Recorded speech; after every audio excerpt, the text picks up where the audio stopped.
Good morning, everyone. The next time you get a checkup or a physical, don't be surprised if your doctor prescribes a walk. Yes, a walk, because studies have shown recently that walking just 30 to 60 minutes a day can drastically improve your health, can also reduce the risk of diseases like diabetes, heart disease, and cancer. Let's bring in Dr. Antonio Gutierrez. He's an American Heart Association volunteer expert to talk more about how a walk can have so many improvements when it comes to our health. Good morning, doctor. Let's talk about some of the health benefits of just walking every day.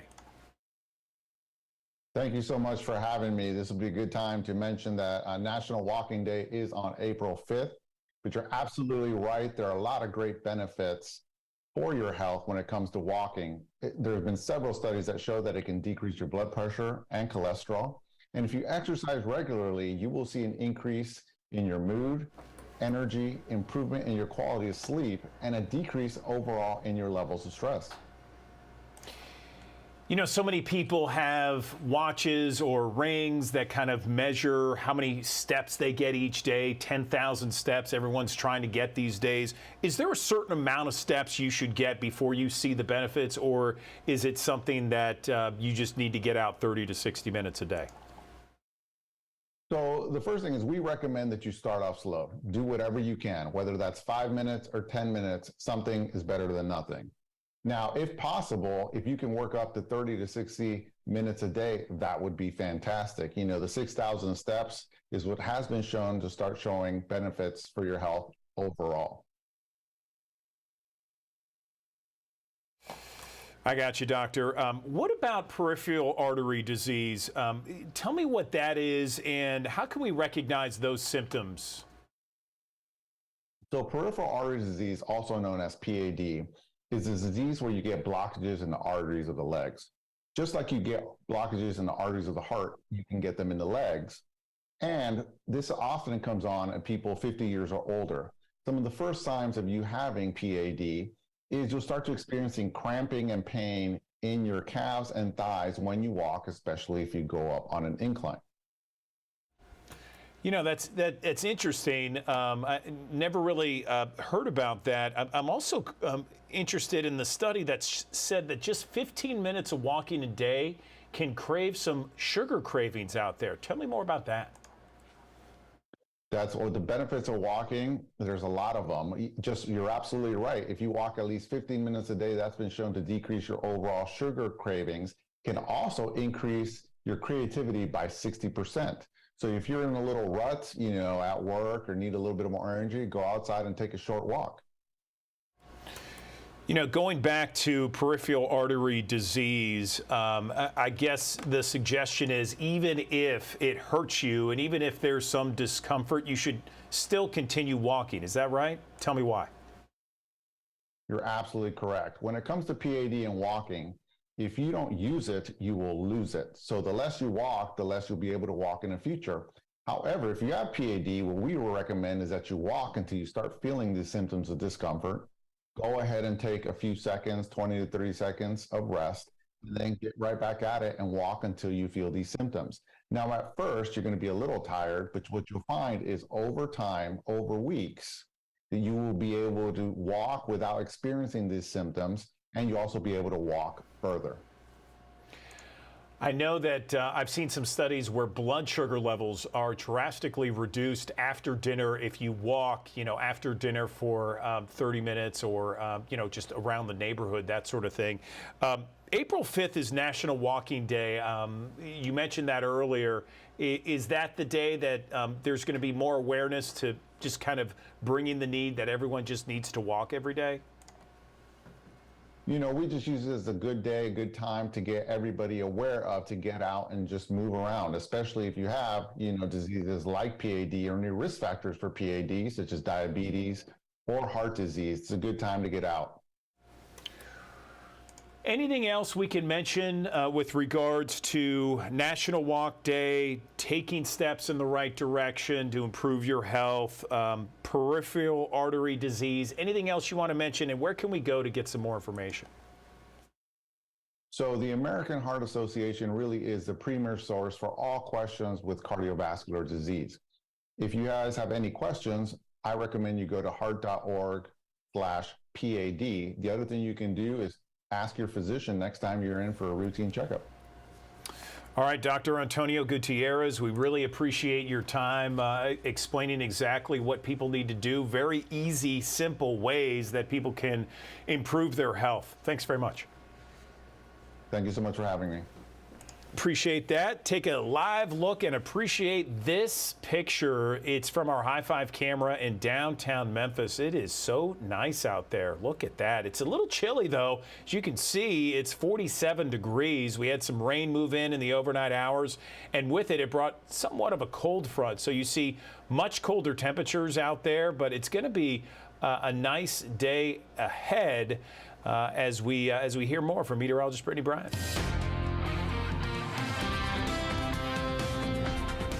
Hey, good morning. We had a weather system move through early this morning, and when most of us were actually probably still sleeping. But now that rain pushing into Middle Tennessee, we're done with the rain and clouds will be moving out as well. So by lunchtime, we're in the upper 50s, 62 degrees at 3 o'clock, upper 50s at 5, and down to 56 at 7 o'clock tonight. We'll have a breezy north wind at about 20 to 25 miles per hour this afternoon. You could see them spike as high as close to 25 at 2 o'clock this afternoon. That's bringing in cooler air today. We dry out for several days, but then by Friday, our next cold front arrives. It'll bring a 70% chance of rain. Right now, we are outlined for the potential with a medium threat for severe weather in our area on Friday night, something that we're monitoring. What I'm looking at right now, though, is a low potential as we get through the day on Friday, and that's because we have rain in the morning and afternoon. This is noon on Friday. That will decrease that instability. Now, I'm still not ruling out a thunderstorm with some damaging wind gusts, but that won't happen until around 5 o'clock. Going 5 o'clock through around midnight, we'll still have some thunderstorms lingering around along that front, but then after that we dry out. So thankfully by Saturday morning we're done with the rain. Rainfall totals will range between a ½ inch to just over an inch over towards Blytheville, close to ½ inch in the Memphis area. That means that flash flooding doesn't look like a big problem for us. Once that system moves out, look at this weekend forecast. 70 degrees on Saturday, 73 on Sunday, and you get that sunshine over the weekend, which will be so nice. Today is cooler. I told you that cold front moved through overnight. 62 degrees today. Low temperatures get down to the mid to upper 30s this evening, so we could have some patchy frost tonight. 64 degrees on Wednesday, and then we're back up to the 70s on Thursday, 74 Friday. Temperatures drop slightly on Saturday with that high of 70 degrees, but we're back up to 73 Sunday and mid to upper 70s at the start of next week. All right, coming up in our next, this hour here on the Action News 5 digital desk, I want to tell you about Mississippi and the stories of survival that we are hearing after a deadly stream of tornadoes ravaged various parts of central Mississippi. We're going to tell you how one man was able to walk away after a massive tornado left his home unrecognizable. Also, the Orpheum, well, it revealed shows for the next Broadway season. It is going to be extremely exciting, the 23-24 Broadway season. We'll talk about more of the shows coming to town as fans are really excited. And then we're going to tell you about some new data that shows we're moving in the right direction when it comes to diagnosing autism spectrum disorder. That's all coming up in this hour here on the Action News 5 digital desk. But I want to talk right now about our lead story here. This is the Nashville shooting that took place yesterday at a small Christian school in Nashville, Green Hills area. This was where the shooter killed 3 children and 3 adults. Our Bria Bolden has more from Nashville.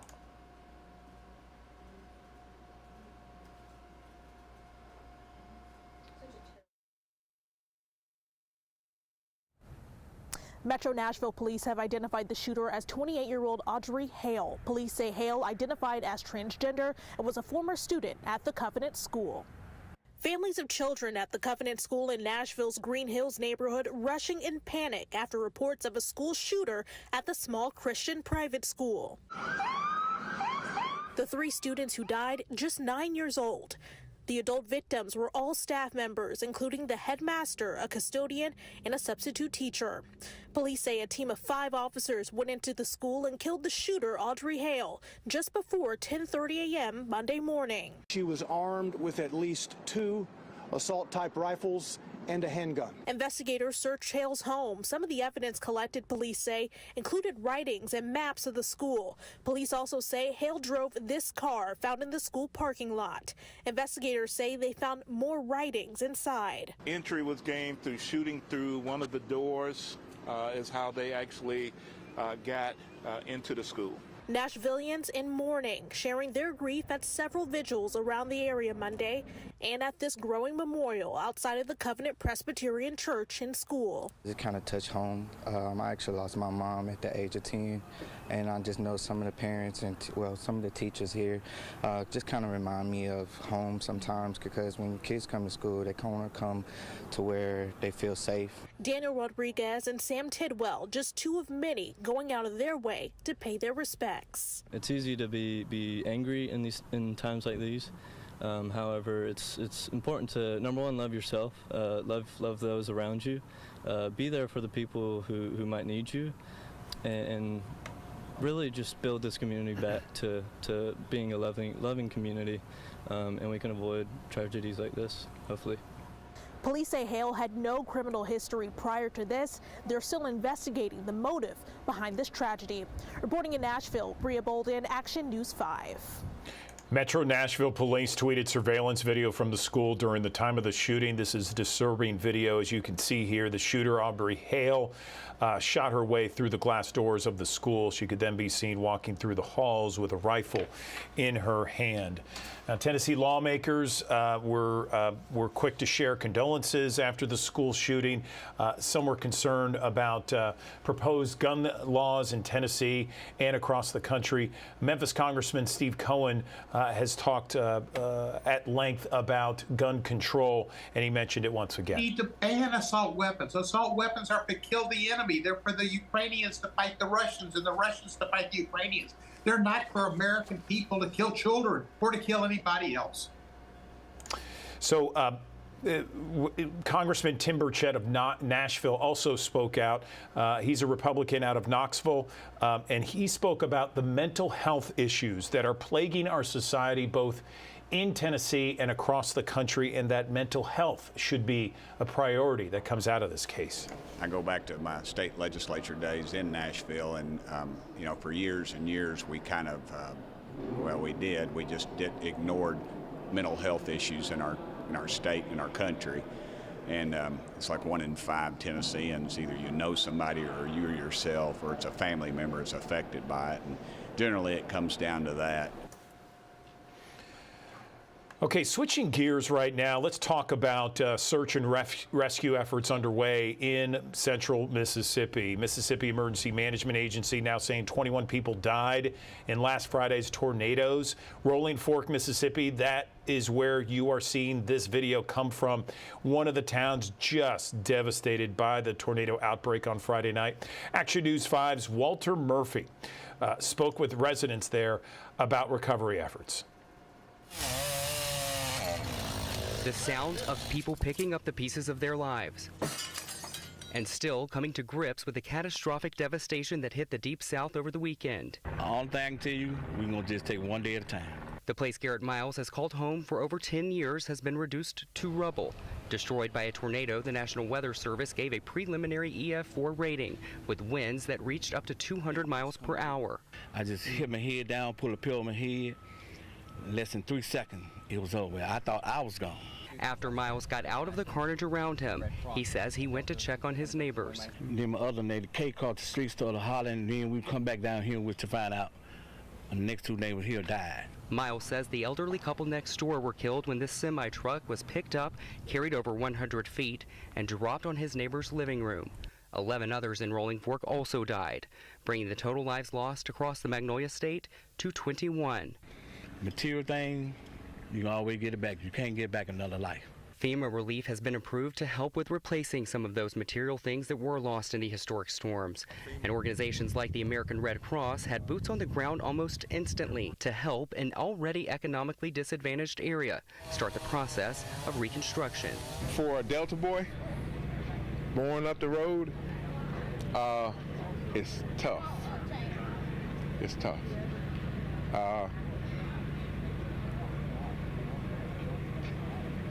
That's all I can say. It's tough. And I think he said everything.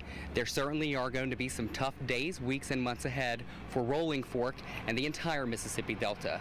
For now, reporting in Rolling Fork, I'm Walter Murphy, Action News 5. If you would like to help with some of those people affected by those tornadoes, you can certainly help out in Horn Lake, Mississippi. They are accepting donations for the Mississippi tornado victims. You can drop off items at any 3 Horn Lake fire departments. Household supplies, toiletries, canned goods needed for hundreds of families affected. However, clothes will not be needed. Just think if you got up in the morning and everything you had worked for was gone. You had no home, you have no job, you've lost friends, family members. It's just incomprehensible to try to imagine what those people are going through. And they need so much, but citizens of Horn Lake are very, very generous and compassionate people. For a full list of items needed and the address to all 3 locations, you can visit our website, actionnews5.com. Uncertainty with the economy as many Americans concerned about their finances. In this Watching Your Wallet report, consumer investigator Rachel DePompa speaks with an expert about how you can take control of your budget during these stressful economic times. A new survey by NerdWallet found 75% of Americans do not feel confident about their finances for 2023. More than half of Americans say the current state of the U.S. economy makes them feel worried, while 44% feel stressed out. All of that uncertainty about the economy, inflation, rising interest rates, it means that people are experiencing a lot of stress and strain. And that means that it's a really good time to take a really close look at your budget. Kim Palmer is a personal finance expert with NerdWallet. She says look back at where your money has gone over the last year so you can make a good choice on where to cut back. Set your goals for the year and put reminders in your phone to check on those goals in a few months. We can't control things like inflation, but we can set goals and also take other steps, like take some time before you make any big purchases to really comparison shop, think through how much house can I actually afford? How long will it take me to pay off debt?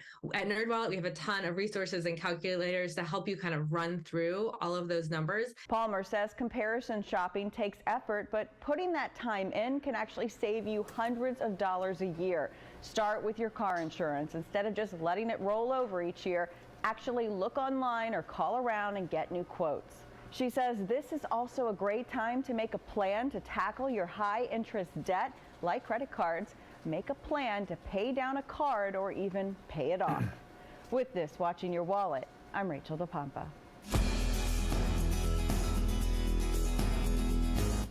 We're already off to a great start for this year's St. Jude Dream Home giveaway, sponsored by ALSAC and St. Jude Children's Research Hospital. We're already trending to sell out in record time this year. The Dream Home is in Arlington by Southern Serenity Homes. Estimated value, $575,000. We're talking 3 bedrooms, 3.5 baths. It's chef-inspired kitchen, huge outdoor living space, and it can be yours for just $100. You reserve your tickets between now and April 14th.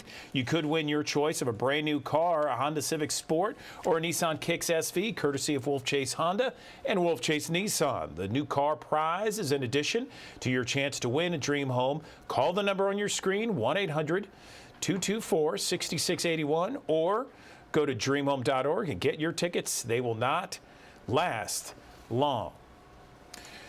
Broadway on its way to the Bluff City. Orpheum Theater revealed shows coming to Memphis in the 23-24 season. Some of these shows are old favorites, along with a few new shows making their appearance, like the highly requested musical Six and Wicked making a comeback. Biggest news is that the Orpheum is celebrating its 95th anniversary this year. Excited everybody here tonight was. That's what really gets me jazzed is we have people in Memphis that love Broadway musicals. And we are so happy that we can bring the best of Broadway to Mainville. The season begins October 5th. Season ticket packages go on sale May 5th. Let's talk a little bit about meditation and mindfulness. Those are 2 things that, from what we understand, can really help us during very stressful moments during this Stressful time, I guess you can say, unprecedented times that we are living through right now. And joining me now to talk about meditation and mindfulness is Dr. Gail Gazelle. She's an assistant professor of medicine at Harvard Medical School. Dr. Gazelle, thanks again for joining us. We appreciate every time you join us. How are you? Wonderful. It's a pleasure to be here today.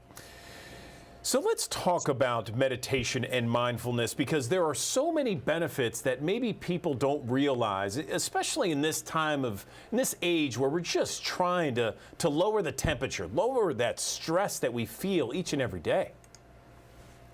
Without a doubt. And when we think about healthcare, really, it's chock full of stress. The stakes are so very high. Certainly before the pandemic, many sick patients, not enough resources necessarily to take care of them, a lot of time pressure, emergencies upon emergencies. And of course, with the pandemic, the temperature, as you say, has really been turned up.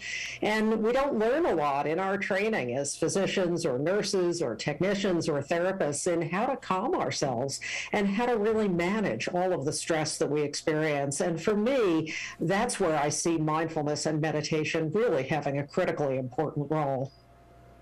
Right, because physicians and other medical professionals, they know how to take care of others, but a lot of times it's at the expense of their own health. And we can learn a lot from not only how to protect themselves and their mental issues and their mental state, but also that kind of protection can also just talk to all of us, speak to all of us when it comes to just really kind of building that calmness inside, right? It's so very true. I think when the public hears the word mindfulness, you know, our minds can go to robed and bald-headed monks on a mountainside, can't they? And yet what I think about for mindfulness, particularly in healthcare for both doctors and patients, is really the mastery over our own minds. I mean, let's face it, our minds are very busy places, you know, 10 to 20,000 thoughts a day. And some of those thoughts are great. They're really full of purpose and they help guide us. But when we focus on our own thoughts, whoever we are, we begin to realize that our minds are complicated places. A lot of the thoughts and stories that our minds spin are really actually fake news, and they can drag us down. They can take us to a very negative place, increasing our anxiety, increasing our stress levels. So without a doubt, we can all benefit from learning tools to manage our own busy minds. So our minds have 10,000 to 20,000 thoughts a day. That's really an extraordinary number and a fact there. How do we bring down that complication and make it really simple for us to make our minds work for us in terms of bringing down the stress level?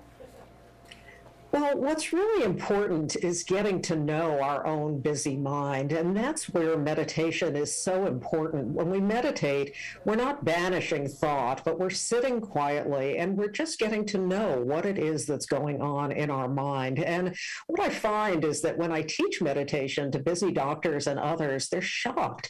They had no idea that their mind was such a busy place. And when we think about that in medical terms, well, we can't treat something, we can't intervene until we diagnose it. So what I mean by that is we have to diagnose our own mind in a friendly way, not in a judgmental way. We don't sit there meditating thinking, what's wrong with me for having all these thoughts? We just notice, look at how busy my mind is, and let me get to know, let me befriend my own mind and get to know what's here. Why? So that I can work with my own mind and not be so much the servant of it, but become actually the one who's the master over it. And that, I think, is really the beauty of what mindfulness can offer all of us. So we want to get the stress point to be reduced. We also want more calmness in our lives. What about the positivity aspect? How do we become more grateful in our lives? Well, again, my focus is doctors in healthcare, and the public may not realize just how critical doctors learn to be of ourselves. As you mentioned, we're there to take care of others, so we don't learn to take care of ourselves. Sometimes we're not even on our own to-do list. But as we get to know that pattern of self-criticism, which again is not just the purview for doctors in healthcare, but we can all suffer from that, we begin to realize that perhaps it isn't isn't helping us to be so critical of ourselves, to be so negative, to go down the negativity bias that affects all of us. And that's where I think we can get to know our own patterns. We can recognize when our thoughts are taking us into a negative, unhelpful direction, and we can course correct. Again, that's one of the skills that we get with mindfulness. For myself, I've gotten to the point where I can notice, oh, there goes my silly mind, kind of criticizing me again, looking at all the negatives around me.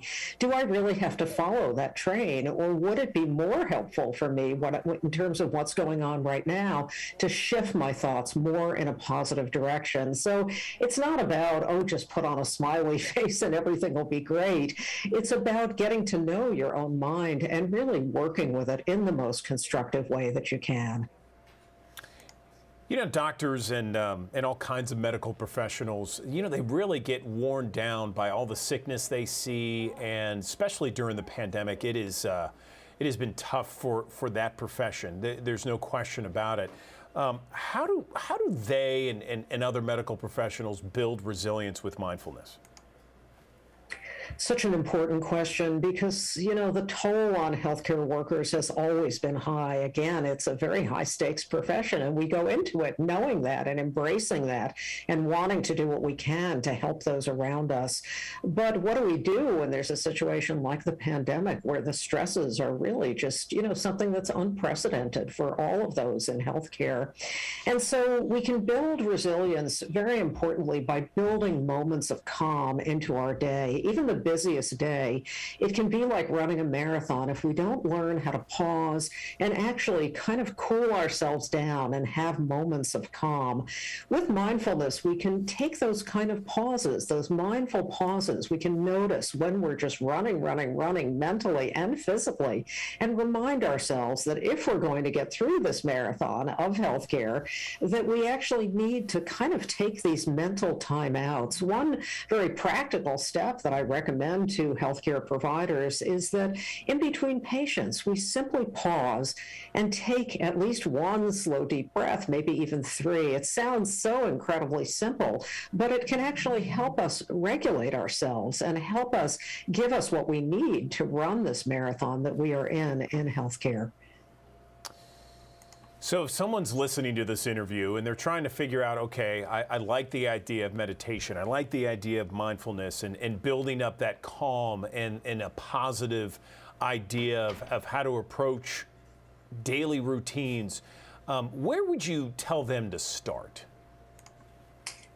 Well, there are a lot of wonderful apps out there now. Calm, 10% Happier, Headspace, you know, there are a ton of them. I have a free 14-day mindfulness meditation course where in less than 10 minutes a day, I guide individuals in a brief mindfulness topic and then in a meditation. And people can access that on my website, gailgazelle.com. It's a free offering, and that's often a good place for people to get started.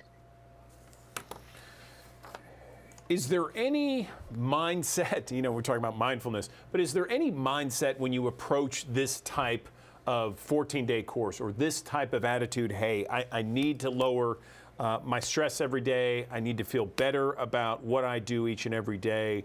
What else can we tell people to really kind of help them through this all? Well, I think we can tell people that it's normal to experience stress. It's normal. It's part of the human condition, and it's normal to have a busy mind. There's nothing wrong with you, any of your listeners, if you're sitting there thinking, what's wrong with me that my mind is so busy and that I don't know how to quiet it?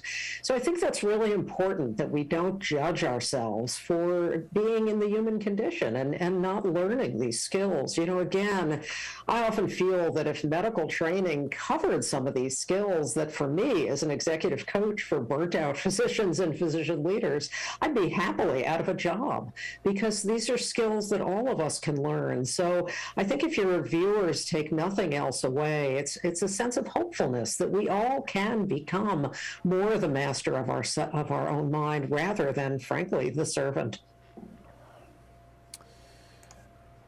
Completely agree with you, Dr. Guzell. You know, it's one of the benefits, I guess, one of the good things that we can say that's come out of this pandemic is this emphasis, this focus on mental health and having this idea, having this routine that you say, you know, this 14-day course to really kind of focus in and hone in on ways to bring down the stress level, make sure there's more calmness in your life, make sure there's more positivity is something that we all need for sure.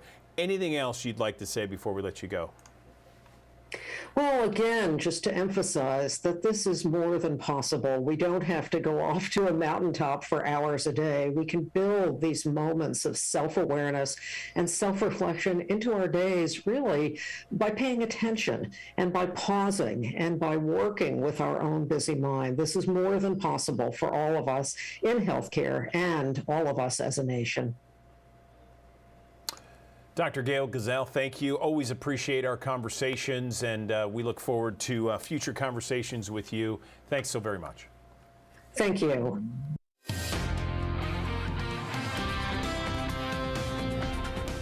Hey, good morning. We had a weather system move through early this morning, and when most of us were actually probably still sleeping. But now that rain pushing into Middle Tennessee, we're done with the rain and clouds will be moving out as well. So by lunchtime, we're in the upper 50s, 62 degrees at 3 o'clock, upper 50s at 5, and down to 56 at 7 o'clock tonight. We'll have a breezy north wind at about 20 to 25 miles per hour this afternoon. You could see them spike as high as close to 25 at 2 o'clock this afternoon. That's bringing in cooler air today. We dry out for several days, but then by Friday, our next cold front arrives. It'll bring a 70% chance of rain. Right now, we are outlined for the potential with a medium threat for severe weather in our area on Friday night, something that we're monitoring. What I'm looking at right now, though, is a low potential as we get through the day on Friday, and that's because we have rain in the morning and afternoon. This is noon on Friday. That will decrease that instability. Now, I'm still not ruling out a thunderstorm with some damaging wind gusts, but that won't happen until around 5 o'clock. Going 5 o'clock through around midnight, we'll still have some thunderstorms lingering around along that front, but then after that we dry out. So thankfully by Saturday morning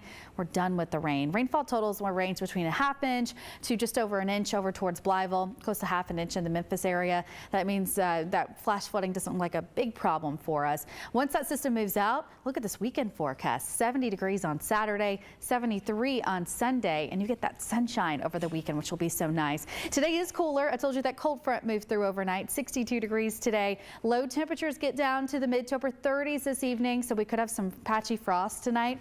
64 degrees on Wednesday, and then we're back up to the 70s on Thursday, 74 Friday. Temperatures drop slightly on Saturday with that high of 70 degrees, but we're back up to 73 Sunday and mid to upper 70s at the start of next week.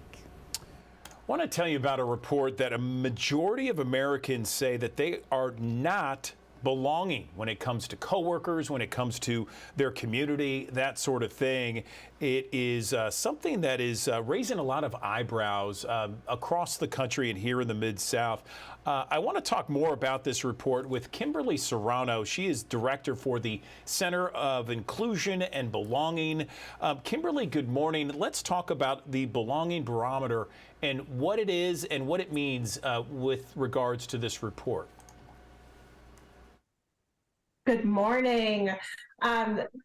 The Belonging Barometer is a new piece of research that is working to synthesize a lot of the current knowledge about belonging, what it means, what it looks like, and trying to figure out how to measure it. And then taking that measure and applying it to a large survey across the U.S.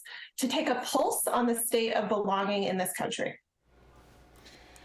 So tell me why it is so important when it comes to belonging in, for example, a workplace environment. So belonging is incredibly important because it's actually a basic human need. It's something that our brains as human beings are wired for. And it's also something that when we see folks report high belonging, it also correlates with all sorts of other positive life outcomes like better health, less stress, less loneliness, greater social connection. And the workplace is a really important place in which to be fostering and building belonging. because it is, we see high belonging in workplaces. We see folks being able to stay in their jobs longer, greater job retention, greater innovation, and ultimately a higher willingness to recommend their jobs to others. So Kimberly, let me ask you this, because I know that there's this research talking about the state of belonging in the American workplace. How much, and maybe the research doesn't suggest this, but how much has the pandemic created any kind of influence, both positive or negative, with regards to this? So, certainly our research doesn't give us insight into the exact impacts of the pandemic on workplace belonging, but there's a lot of research showing us that the pandemic certainly changed how people are working, and increasingly being able to build belonging in a workplace can be super critical for innovation and job retention, and being able to make sure that employees feel like they have a space where they can feel psychologically safe, so they can feel like they can contribute and support the outcomes of the workplace. And certainly with the pandemic, workplaces are changing substantially, and there's a lot of really good innovations that employers are figuring out across the country in terms of how to build that belonging. I gotcha. And so let's talk now about ways employers and businesses, what they can do to build this workplace belonging that's so key and so important. I know that if workers out there are like me, you spend a majority of the time at work with your work family, sometimes more than your real family. Absolutely. And in addition to spending a lot of time in the workplace, it's also, it's an important place where people are actually coming together across lines of difference. It's actually one of the greatest sites of diversity that we see. And so, we're seeing employers doing important things like creating employee resource groups. So creating space within an organization, whether that's a large organization like FedEx or a small organization like the local mom and pop restaurant on the corner, being able to create some opportunity for employees to share and express their perspectives and listen to those perspectives. And then, of course, also being able to take good measures of the state of belonging in a workplace. So that way, an employer can know, are we improving, and are we actually changing the material conditions in our workplace? Kimberly, where can we get some more information about this and perhaps of this new research that you mentioned? Is there a place online we could go? So you can go to the Belonging Barometer. You can find it on the American Immigration Council's website, as well as the website for OverZero. Those were two organizations that were involved in conducting the research, and you can download a full copy of the report. Okay, Kimberly Serrano, Director, Center for Inclusion and Belonging. We appreciate your conversation with us this morning. Thank you. Thank you so much. Okay, so now let's talk about those cleanup efforts that are underway in the state of Mississippi, central Mississippi, where those deadly tornadoes destroyed so many homes and businesses. The Mississippi Emergency Management Agency said 21 people died in the state of Mississippi from Friday night's tornadoes. Quentin Smith from our sister station WLBT spoke with one family in Silver City who says they are heartbroken after their baby girl was killed. As Aubriel Grant and Talmisha Drain look at all of the damage and debris around them, devastation and disbelief starts to set in. It's just unbelievable. This just does not even look like a city anymore. This is all that is left of the home Grant's 2-year-old cousin, Aubrey Green, was staying in when the strong storms came sweeping through. As the tornado damaged the home, the rubble fell on top of the 2-year-old. It's been very tough to deal with. They were all in the home when the tornado came through and just ripped them all out of the house. They found themselves laying out in the rubbish. In all, 6 people were inside the home, including Green. The deadly storm hospitalized 2 people, Mildred Drain and her 8-year-old son, Caleb, who remains at a Jackson hospital needing a ventilator to help him breathe. It was kind of hard to process because there was a lot going on at one time. So I think we're still trying to process it, you know, especially with my Aunt Mildred, her house being completely demolished with them in there and them having to crawl out from underneath that. I can only imagine the pain and how scared they were going through that. This family now looking to rebuild and figure out what's next. A GoFundMe account has been set up for the family as they look to recover from the tragic storm. New data from the Centers for Disease Control and Prevention show the rate of children diagnosed with autism in the U.S. is rising like it has been since 2000. In this morning's Health Minute, Mandy Gaither has a look at the latest numbers and why some of the data shows we're moving in the right direction when it comes to diagnosing autism spectrum disorder. At first glance, it's a disturbing trend in the U.S. In 11 communities across the country that are monitored by the CDC, more children are being diagnosed with autism spectrum disorder. 2.8% of children, or 1 in 36, were identified as having autism. Matthew Maynor with the CDC says 5 years ago in those same communities, 1 in 44 children were diagnosed with autism by age 8, up from 1 in 150 children in 2000. Black, Hispanic, and Asian Pacific Islander children had a higher prevalence of autism compared to white children. The CDC believes the rising numbers don't necessarily mean there are more cases of autism, but that screening tools are catching more of them, especially in minority populations. Children with autism are a significantly underserved population in our country. Pediatric psychologist Eric Butter with Nationwide Children's Hospital says this data shows that we're heading in the right direction when it comes to diagnosing autism. The health equity and disparity issues are beginning to show some promise. Early detection is critical. The Autism Speaks organization says treatment has a greater impact when children are young. This report also is a call to action for us to develop more culturally informed intervention services that are able to meet these families where they are at. For Health Minute, I'm Mandy Gaither. Forgetting appointments, losing your train of thought, feeling overwhelmed by making decisions, or simply completing a task. All signs of cognitive decline. Age, of course, is the #1 risk factor. There are other things that certainly could affect your memory. This was the subject of our Best Life report. We got the good news. We got some things you can do right now to help live your best life. Check this out. I have issues with my memory. Recalling names became more and more difficult over time. They are the classic signs of cognitive decline, but not all the memory issues are irreversible. In fact, one thing you can do right now, quit smoking. A study out of Ohio State University found smokers were twice as likely to experience brain problems than their peers. Also, get moving. A recent study discovered an exercise sweet spot that reverses cognitive decline. The team found that 35 days of continuous exercise improved memory and learning. A Duke study found that after 6 months, people who either walked, biked, or jogged 3 times a week for 45 minutes and ate a healthy diet were better at planning and organizing. Another way to improve your memory? Sleep. A third of Americans are sleeping lesser than they should. Researchers out of Harvard found sleeping less than 6 hours a night increases the plaques in the brain that lead to cognitive decline.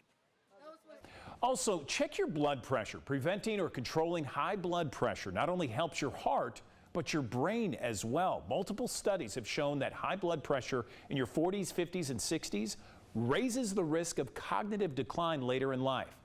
Also, get your hearing checked. People over the age of 75 with hearing loss, twice as likely to develop dementia than people without a hearing problem. With ways to live your best life, I'm Andrew Douglas, Action News 5. You know, there's been a lot of talk recently about the demand for retired workers during the labor shortage. And we ran a survey, and there was apparently a survey of 800 retirees all across the U.S. to find out just how many are planning to go back to work and why. And apparently there was 1 in 5 are likely to go back to work this year. Let's talk more about what else this survey had to say with our career expert, Stacy Holler. Stacy, good morning. How are you? Good morning. I'm great. Thank you, Andrew. So listen, Stacy, I'm thinking about retirees and some of the reasons they're going back to work. And my first thing, just because it's been in the news recently, is the fact that maybe they've had this fixed income for many years and inflation is just blowing them out right now. Is that one of the reasons? Absolutely, that's one of the reasons. I mean, people thought they had their plan set for retirement, and in so many ways, the world changed in the last 2 years. So everything's flipped around, but absolutely financial reasons are some of the reasons retirees are looking to go back to work. I understand that, and I can understand why they're going back to work. It makes me sad, because I feel bad for them. They think, oh, okay, I got my nest egg, I'm ready to go and relax. What is I don't know if this survey really kind of gauged this, but what was their attitude of getting back in the workforce? Were they excited? Were they upset about it? I'm so glad you asked that, because it's been very interesting in my practice and speaking with these folks who are going back. They're actually excited about going back. I've had several conversations in the last week. In fact, this morning I was talking to a 72-year-old retiree who said he missed working. He missed people. He missed collaboration. And I hear from many people that even if the financial reasons aren't the reason that they're retiring, they just thought it was the time to go play golf, they still want to be engaged. Most of the people I speak with are excited because they have an opportunity to go back to work on their own terms at this stage in their career. They could work flexible hours, they could work remote, they could work part-time. So it's a whole different purview for these folks. I'm interested, Stacy, maybe a little bit of a deeper dive here. I would think that maybe perhaps they're excited, and I don't know if you gauge this, but they're excited because, for 2 years or so, we've been in this pandemic keeping everybody separate, and now here we are, you have an opportunity to be with people again, and so you're excited about this opportunity. Is that something you saw? I do. It is partly because of that, for sure. But even if they're working remote, then they have some camaraderie even with remote workers. So yes, that is a part of it. I also have been speaking with a lot of CEOs in the last few weeks, and they are just bored. They're not ready to get out of the game. So I speak to a lot of people who are excited just to be back in the game. They still want to contribute. Older workers are much younger these days. Very true. Very true. And I understand that they're going back, Stacy, to a different kind of field than they retired from. Tell me more about that. Yeah, it's really, they feel like it's an opportunity to do something new and different. And that's why where a little of the excitement comes now. That's not to say, Andrew, that there's a bunch of people that are working because they really need to, and they're not as excited. But I speak to an awful lot of people who want to try something new, or the CEOs want to go into consulting, or I've spoken to people who were in more of my business, recruiting for years, and now they want to do some other type of phone work. So there is a little bit of excitement to do something that maybe you always wanted to do, and you could afford to do that right now and still be engaged. So it really runs the gamut, Andrew. People have a lot of different reasons for going back, but it's not as downtrodden as you would think. These people are excited about still contributing. There is no retirement age anymore in a lot of these people's minds. Well said, Stacy. I don't know if you have this in your survey, but I'm curious as how employers are reacting to this wealth of knowledge of retirees coming back into the workforce. Any idea? Can we gauge on what they're feeling? Yeah, those are the people who are reaching out to the retirees. I mean, there's a lot of challenges now in the workplace. Everybody's trying to figure out how to work remote. And it's very welcoming for these people to bring back folks. Some of them are going back to their old organizations part-time, and they're being asked to because they have the experience and the knowledge. They don't have to learn the basics of the workforce, and they can become mentors to other people. And they already have an established experience. So in many ways, it's easier to bring them in with their experience and knowledge that they could share. What else have we haven't touched on, Stacey, that came out from this survey that you got? Because this is all fascinating to me, and it actually paints a more of an optimistic and upbeat view of things.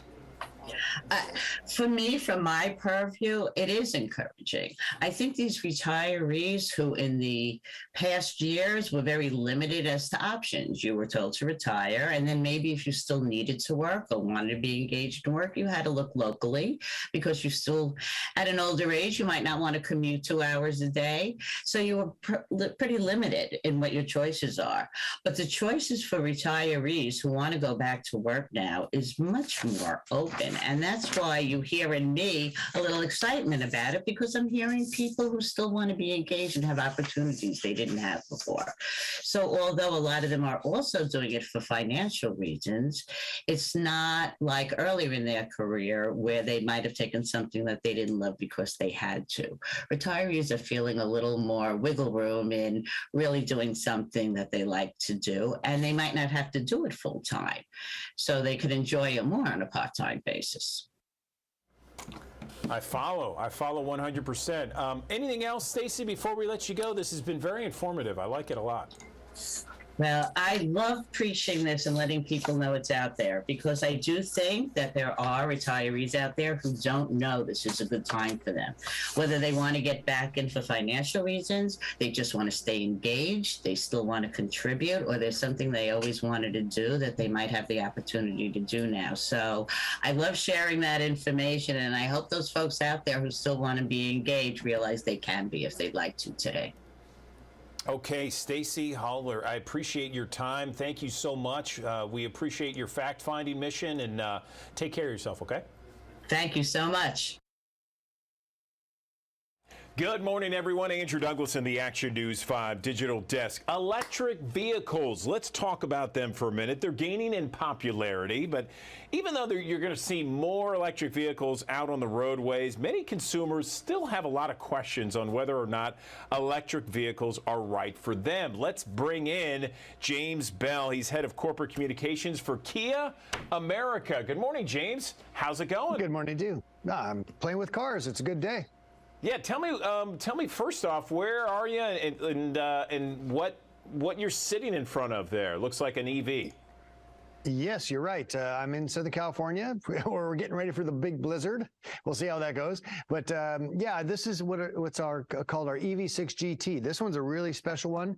Has about 576 horsepower, does 0 to 60 in a little over 3 seconds. Takes on and beats a lot of Ferraris and Lamborghinis. So we're pretty excited about this car, and people seem to be loving it too. It's been on sale for about a year now, and we can't make them fast enough.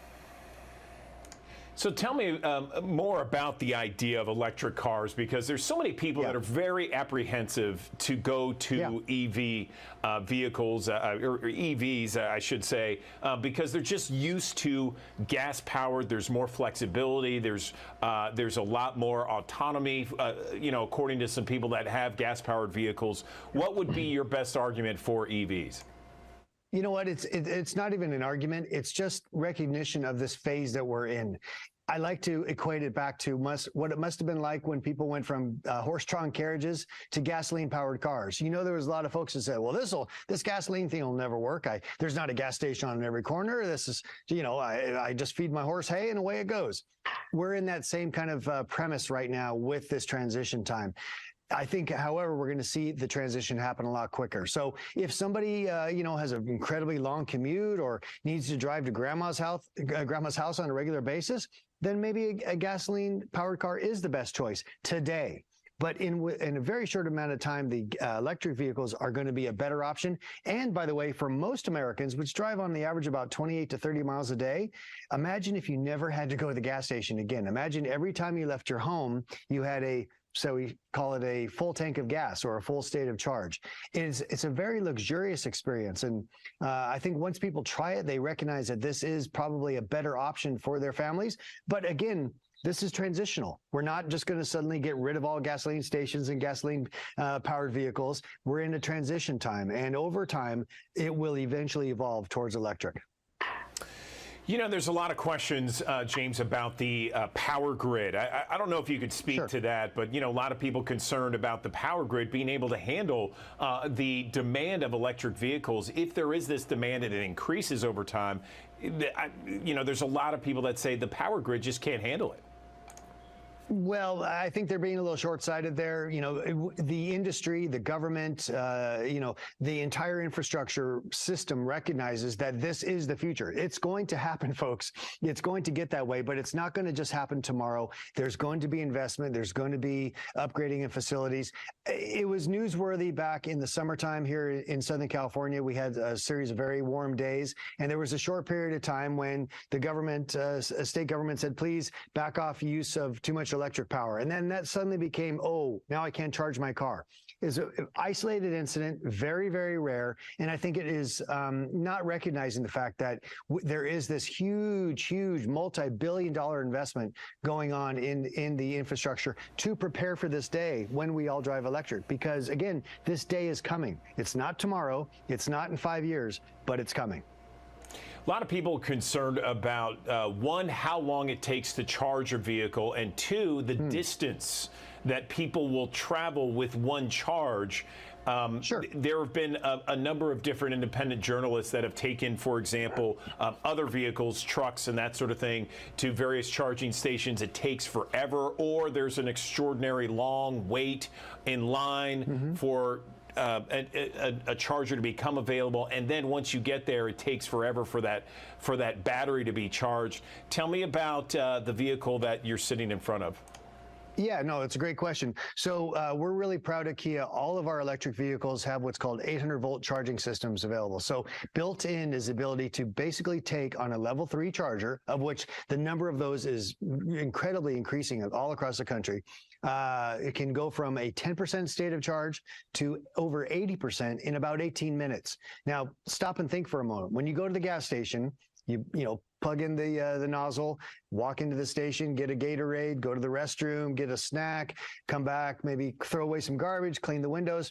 It's probably a 10 to 12 to 15 minute project anyway. So I think once we see this level 3 charging, again, which the Kia vehicle is already prepared for, that will really wash away some of that. But again, I know the kind of journalist trips that you're talking about. It does take a little more time and coordination to use a vehicle on, say, in a long distance or a cross-country trip today. And that's why gasoline-powered cars are still here, and they will continue to be here for some time in the future. But we're in this phase. We're going towards that place. And I think, you know, have me back on your show in 3 or 4 years, and I think that concern about having charging stations available and ability to high-speed charge, or what's called level 3, will be in a much more advanced place than it is today. And that's the nature of transitional times. How long does a charge last? How many miles? And how much does that car retail for? Well, we have several different versions of this vehicle. This one gets about 250 miles on a charge, but again, this is faster than many Porsches and Ferraris. So this is a special one. But we have another version called the Wind and the EV6 GT line, which average about 280 to 320 miles on a charge. And that's more than enough. As I mentioned earlier, average American drives about 28 miles per day. So as you can see, you wouldn't even need to charge every day to use a vehicle that has in excess of 300 miles of range on a full charge. All right, James. Well, listen, we appreciate your time. Thanks for talking with us about electric vehicles and the landscape and how it looks to be changing over the course of the next several years. Appreciate it. You're welcome. Thank you.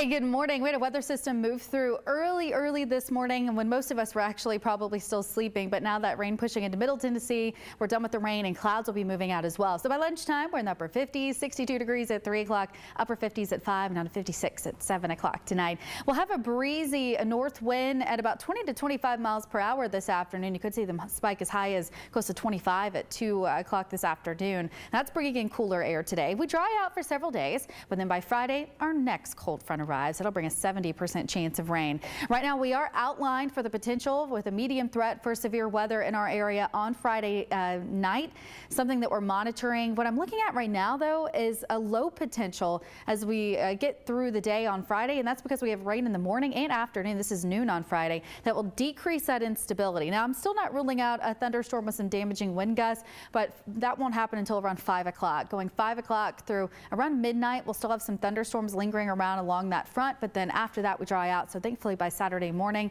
we're done with the rain. Rainfall totals will range between a ½ inch to just over an inch over towards Blytheville, close to ½ inch in the Memphis area. That means that flash flooding doesn't look like a big problem for us. Once that system moves out, look at this weekend forecast. 70 degrees on Saturday, 73 on Sunday, and you get that sunshine over the weekend, which will be so nice. Today is cooler. I told you that cold front moved through overnight. 62 degrees today. Low temperatures get down to the mid to upper 30s this evening, so we could have some patchy frost tonight.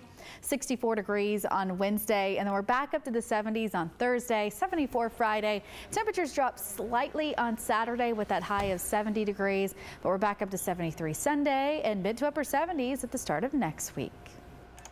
After 25 years, Chicago is still the one musical with everything that makes Broadway shimmy shake, a universal tale of fame, fortune, and all that jazz, with one show-stopping song after another and the most astonishing dancing you've ever seen. And guess what? It is coming back to the Orpheum next week, and we are so excited to welcome James Vessel. He is part of the ensemble, and he was also a Memphian for a short period of time, worked at Ballet Memphis for a while when he was here in Memphis. He joins us now at the digital desk. James, it's so great to talk to you.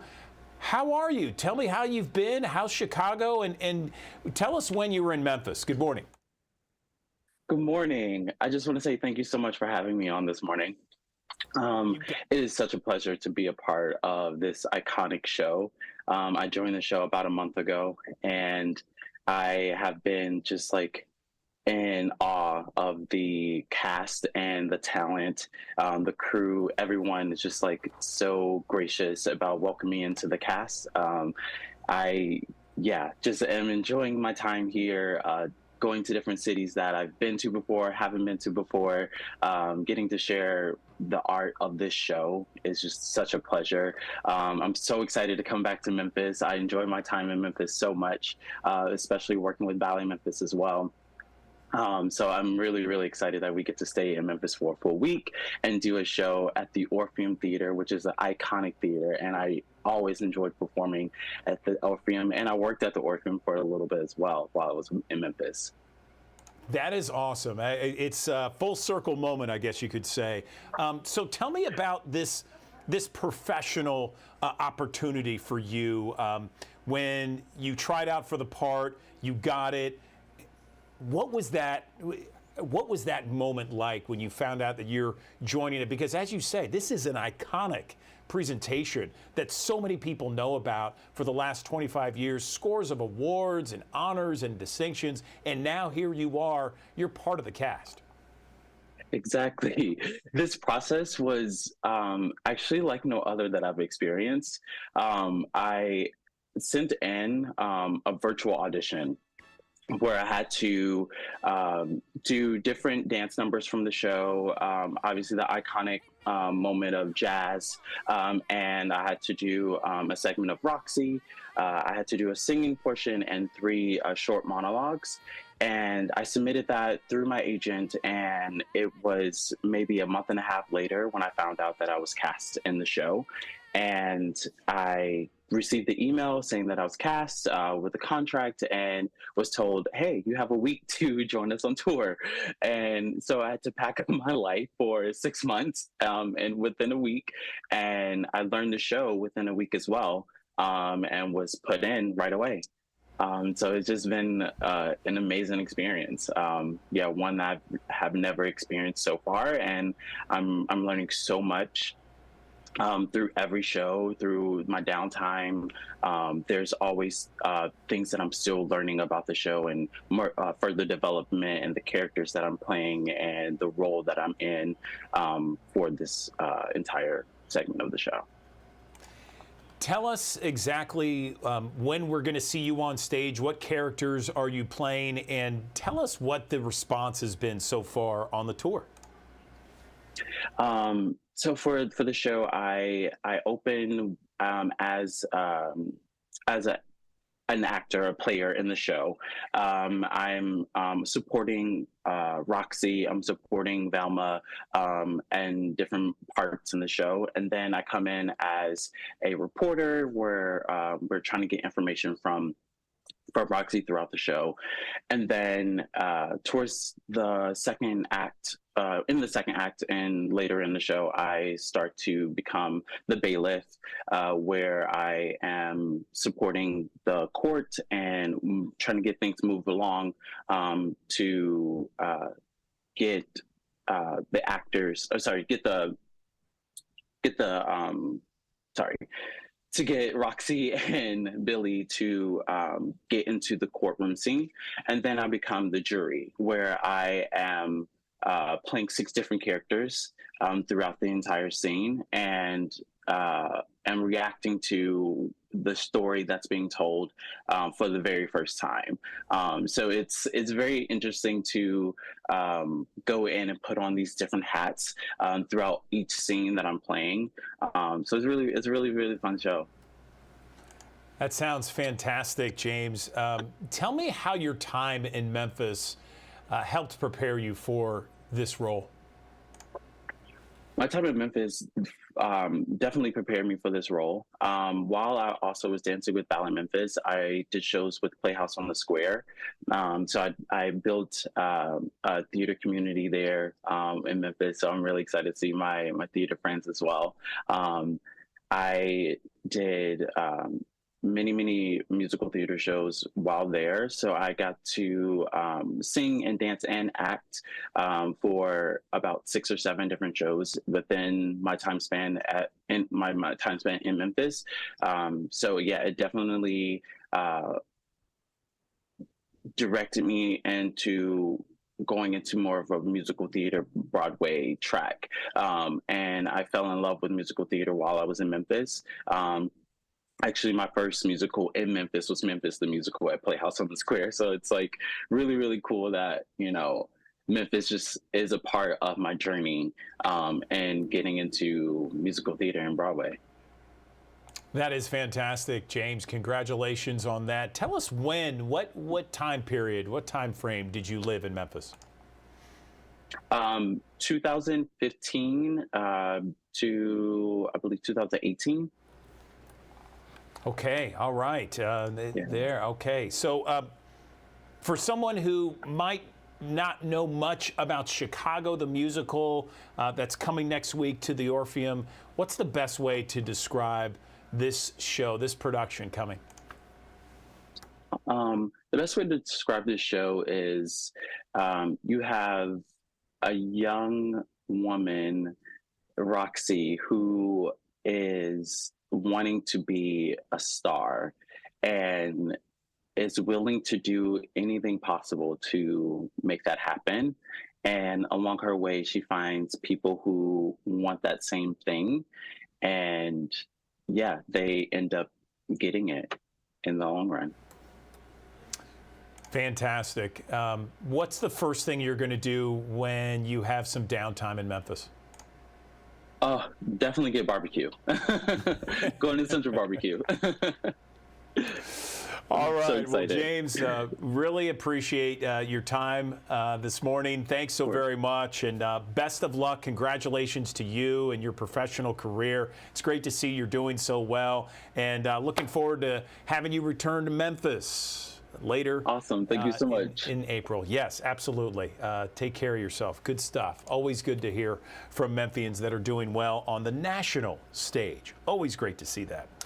Okay, coming up in this hour here at Action News 5, the 9 o'clock hour on the digital desk, we're talking about the DA's office here seeking the death penalty in the case of Ezekiel Kelly. What led to that decision? We'll be talking about that. Also, a sneak peek on the new Tom Lee Park and when it is expected to officially reopen 100%. We know it's going to be open partially for Memphis in May. We're going to talk about when it's open fully 100%, and then from record lows to potential flooding concerns, why communities along the Mississippi River are worried.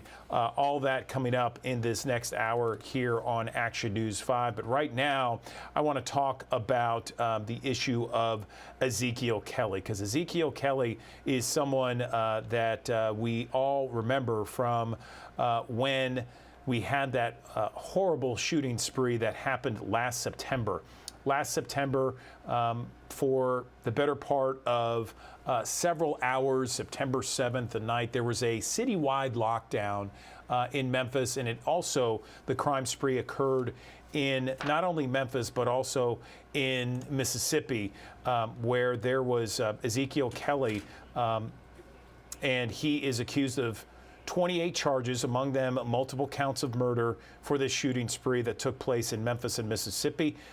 DA Mulroy laid out the factors leading to his office to make this decision. His prior violent conviction was one. Another was that he committed mass murder, and he also reportedly committed those murders during an act of terrorism. The murders were committed at random for reasons not obvious or easily understood.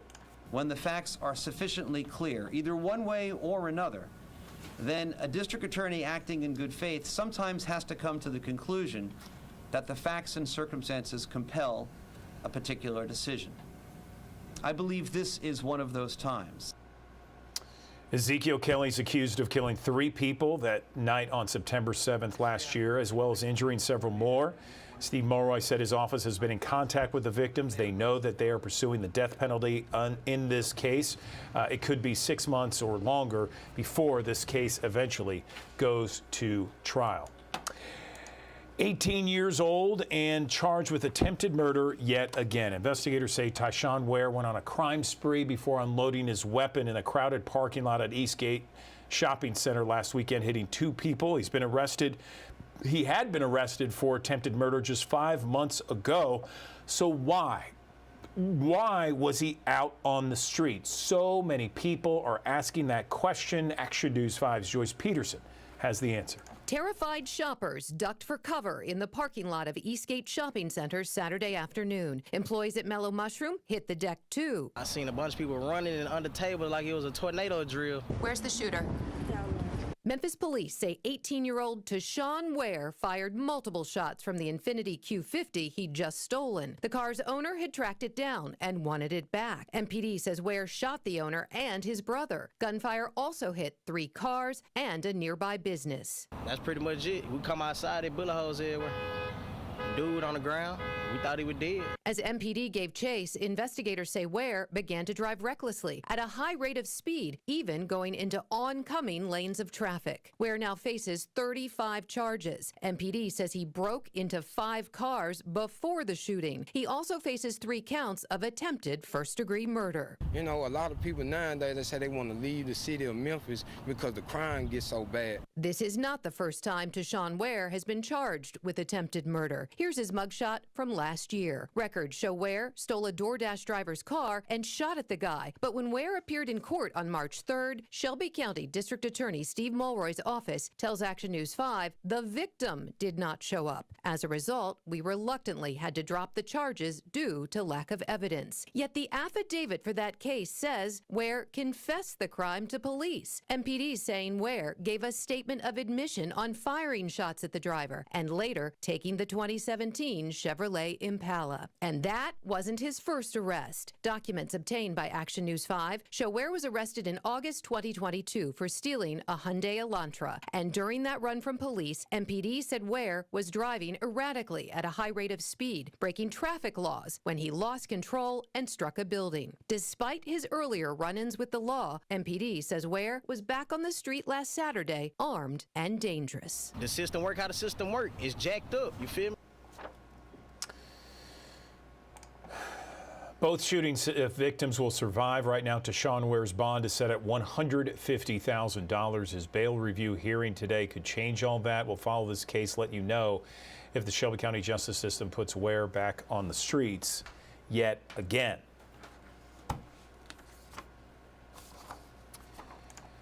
Memphis police investigating after a body was found near the Mississippi River. MPD says officers responded to a call at the 1200 block of Harbor Avenue. We're told the body is of a woman. No other details have been released at this time. Travelers going through Memphis International Airport experienced some flight delays and fueling issues over the weekend. In a statement on these issues, Memphis International explained the delays, citing the contractor Swissport, which handles fueling operations. The airport says right now Swissport is shorthanded by several vehicles, which could lead to long-term fueling delays. Feds raised an interest rate for the 9th consecutive time this month. So what to do now with your money? Shelly Molaski has more in today's Consumer Watch. With banking failures making headlines and the Fed raising interest rates, good afternoon. Investors and borrowers are feeling a little jittery, wondering how it could all impact their savings, loans, credit cards, and investments. When it comes to rising interest rates, it's all about the debt. It's the liabilities that you have. So what are some ways to position your hard-earned money to get the most out of those soaring rates, but also protect yourself from the higher costs? The first thing first, experts say tackle credit card debt.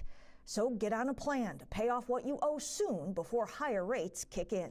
If you've got credit card debt, it's going to cost you more. It's going to cost you more now and in the near future. It's going to put a lot of financial pressure on an increasing number of households going forward. If you're looking to buy a home or refinance, higher interest rates could mean banks could make borrowing requirements stricter. Experts say get to work on locking the lowest fixed rate now. Also consider investing in Series I savings bonds. Experts recommend them because it's an inflation-protected asset and offers a safe return. But it has some limitations. Among them, you can't invest more than $10,000 a year and can't redeem your bond in the first year.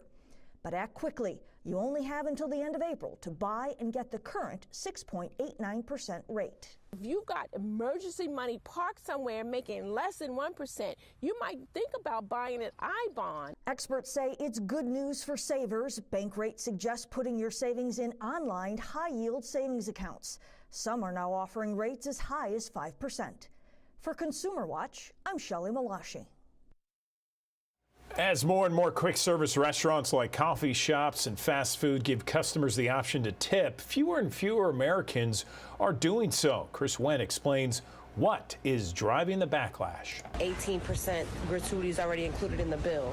Girl, it's water. Across social media, a backlash to the growing number of quick service restaurants like Starbucks and Panera asking customers to tip.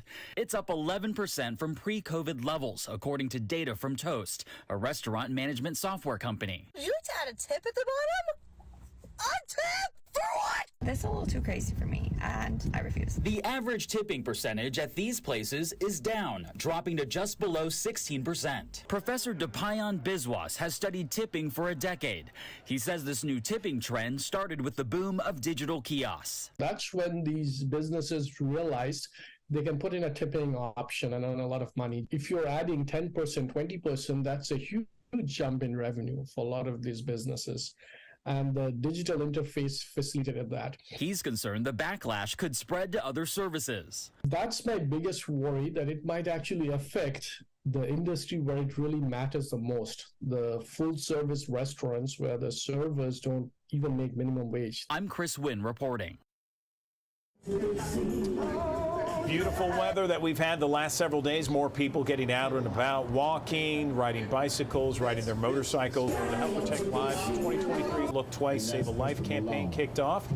It involves area motorcycle riders hosting the kickoff event at Regional One Hospital. They say the hospital plays a pivotal role when it comes to people getting injured while riding, and bikers each shared stories prompting the importance of biker safety, trials and tribulations that they've encountered. Care about our children. If we care about the adults, those adults are doctors, those adults are lawyers, those adults are your next door neighbors, whether it's white collar or blue collar. Those adults are on the road, and they just ask you to have an awareness that is harder to see a motorcycle than it is to see another car. Bikers with Social Clubs for Change also want to promote a specialty license plate. The objective is for nonprofits to raise money to promote Think Twice, Save a Life, and other campaigns. Reopening dates now been set for Tom Lee Park. Memphis River Parks Partnership says the park will reopen Labor Day weekend. Now, we know that they were supposed to be finished before Memphis in May. They will have it open, at least partially, by Memphis in May this year. These images give us a sneak peek into what the new Tom Lee Park is expected to look like. It's been under a $60 million reconstruction since 2021, and it is almost 100% complete. Well, hundreds of Taylor Swift fans taking Ticketmaster to court. The lawsuit claims that the company engaged in fraud, price fixing, and antitrust violations. Many of those fans, known as Swifties, couldn't get tour tickets without paying inflated prices. $500 saved, and that should have been enough to buy me floor seats for what Taylor wanted to sell her tickets for. But unfortunately, Live Nation stopped that, and so it's wrong. We need to end the merger. Live Nation, Ticketmaster, they merged back in 2010. Ticketmaster pledges to improve future sales. Let's switch things up for just a minute here. Let's go to the state of Arkansas right now, because most people assume that worms are harmless. But check out this worm. This is considered a dangerous piece of a species, of a worm that's been spotted in Arkansas. It's called the hammerhead worm. It's been found in Greene County, according to the University of Arkansas's Division of Agriculture, and this is a dangerous species, according to a number of different state leaders there. In fact, let's bring in one right now. I'm joined now by Vic Ford. He's the Senior Associate Vice President Extension for the University of Arkansas System Division of Agriculture. Mr. Ford, are you in Fayetteville? Where are you exactly? No, sir, I'm in Little Rock. Little Rock, I'm okay. Office. Yes, sir. All right, so let's talk about this, because this, I'm looking at this picture. I was looking at it earlier.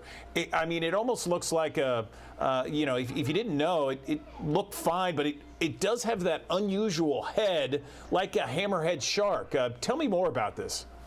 This is not really a worm as we would think about as an earthworm. This is a flatworm, and many of us who've had basic biology remember flatworms are called planarias, and this is a land-based planaria. They reproduce by, primarily this one does by breaking pieces of that long tail off and forming new worms. The worm mouth and anal orifice is the same organ, so they suck it up and expel it from the same location. The mouth actually is lower down on the worm. It's not at the head. The head is a sensory organ. There are some eye spots there. And it is a predator. It is a predator for earthworms. It's introduced from Asia. They're found in the United States now in the southern coastal Gulf states and have made their way up into Arkansas. In South Arkansas, we started seeing them about 10 years ago, and now they're making their way up to the northern part of the state.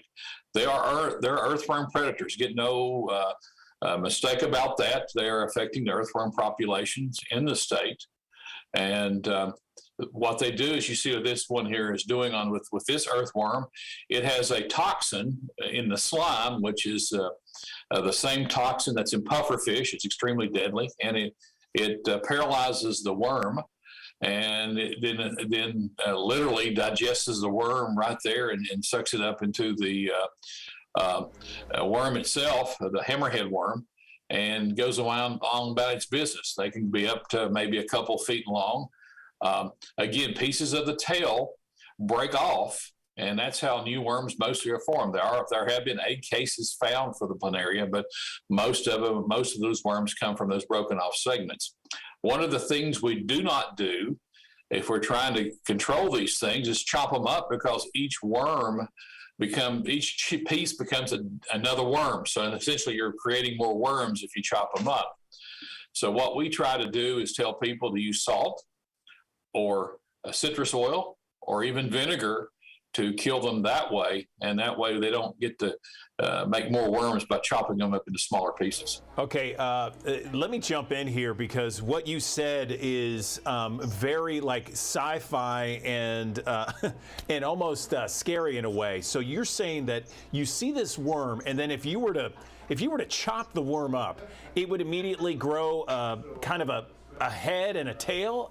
Explain that to me. It would essentially create another head and body, and it'll take a few days, but it'll become another worm.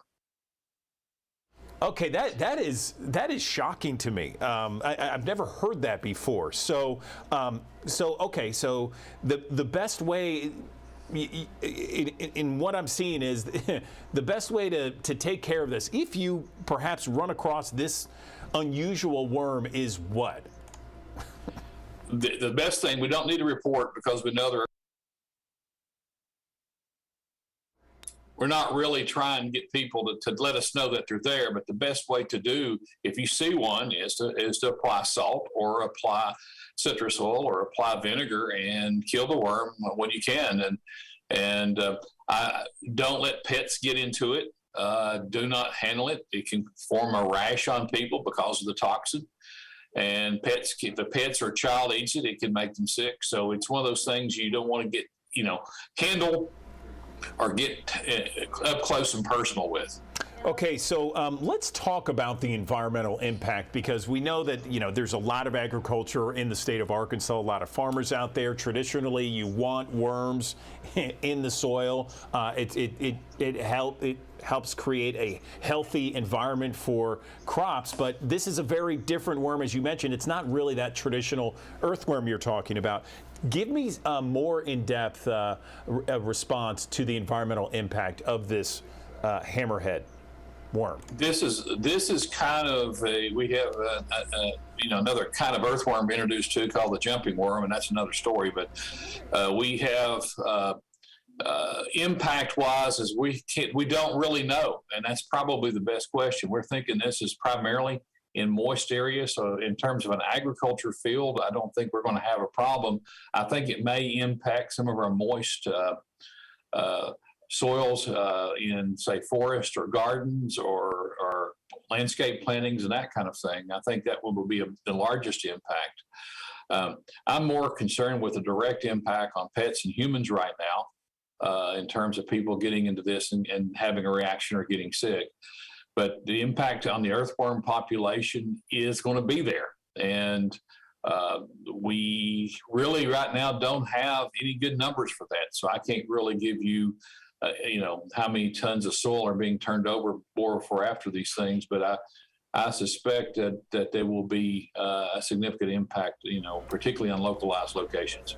So let's talk a little bit about what happens if there is a human, a person that comes upon this and doesn't know how to handle it properly, maybe perhaps picks it up if it's a child. What can this worm do to a person, specifically a child? Wash it. Wash the hands. Contact is, again, that toxin, if it's ingested, can make you very sick. Depending on and how much, it could be even more serious than that. Getting it on the slime on your hands can cause a rash. The toxin can be absorbed through the skin. So I would suggest, if you handle it, you're going to put on gloves, use a hoe or something else to get rid of it. But for goodness sakes, again, do not chop the thing up. You talk about science fiction. If you work where people are exposed to planaria in basic biology, whether in high school or in college, and they'll split one down the middle and it forms two heads, or it forms pieces, complete worms from pieces. But they've also shown that planaria, when you create new planaria from cutting this off, the memories are transferred to those pieces. That's kind of more even scientific science fiction going into science fact. So those things are really devastating. They're unusual. They're something we have not had in this country. But again, don't handle them. Do not cut them up. You put salt, citrus oil, vinegar on them, and use gloves if you got to pick one up. Yeah. So you mentioned it's in the state of Arkansas, and we broadcast to Arkansas, Mississippi, and Tennessee. Tell me if there's been any spotted in Mississippi or Tennessee. Yes, they have been all along the Gulf Coast. It's been there for a while. And Tennessee, I have not heard of any, but I would not be surprised if they're in, say, the Memphis area from there. So they're really spread really by the horticulture industry. They're in with the rest of the root ball or in a pot and then transferred that way. And I think that's how they got into this country and how they're getting spread across the country. Well, Vic, this has been very fascinating, and I appreciate you enlightening us on this issue and this problem, and we're just kind of getting the word out. Is there anything else that we can let our viewers know about this worm? And we already know what to do if someone comes in contact with it. Don't touch it without gloves. Don't hesitate to kill the worm. Best way to do it is in a bucket with salt, vinegar, or hot water, citrus, as you mentioned. What else can we say? I think the thing is that we have to be careful what we bring in this country, and everything we bring in has an impact. And there are impacts with bringing this individual species into the country. And it's going to affect the earthworm populations because it is a predator. I think the best thing we can do is we find one, we get rid of it. And the long-term impact is unknown right now. So I think folks need to, be on the lookout. If you're a gardener, you see this thing, you know what to do. Get rid of it, and we'll work from there. But we don't really have any good information right now in terms of impact right now. A lot of speculation, but nothing based on good fact. You mentioned horticulture. Does it kill plants?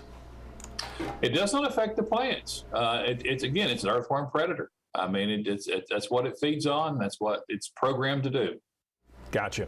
All right, Vic Ford, University of Arkansas Division of Agriculture. Really appreciate this in-depth interview on this hammerhead worm. Thanks very much for alerting us to it. Appreciate it. Thank you all very much for having me.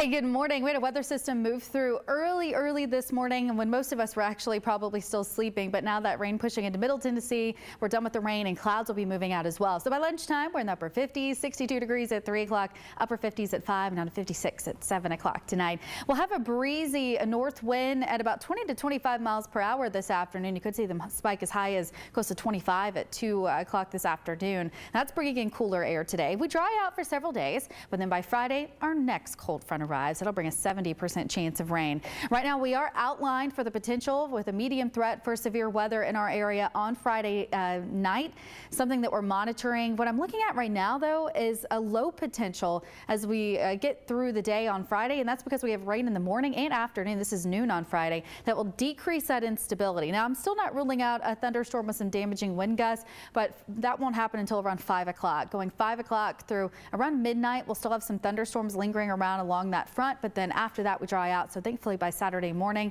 we're done with the rain. Rainfall totals will range between a ½ inch to just over an inch over towards Blytheville, close to ½ inch in the Memphis area. That means that flash flooding doesn't look like a big problem for us. Once that system moves out, look at this weekend forecast. 70 degrees on Saturday, 73 on Sunday, and you get that sunshine over the weekend, which will be so nice. Today is cooler. I told you that cold front moved through overnight. 62 degrees today. Low temperatures get down to the mid to upper 30s this evening, so we could have some patchy frost tonight.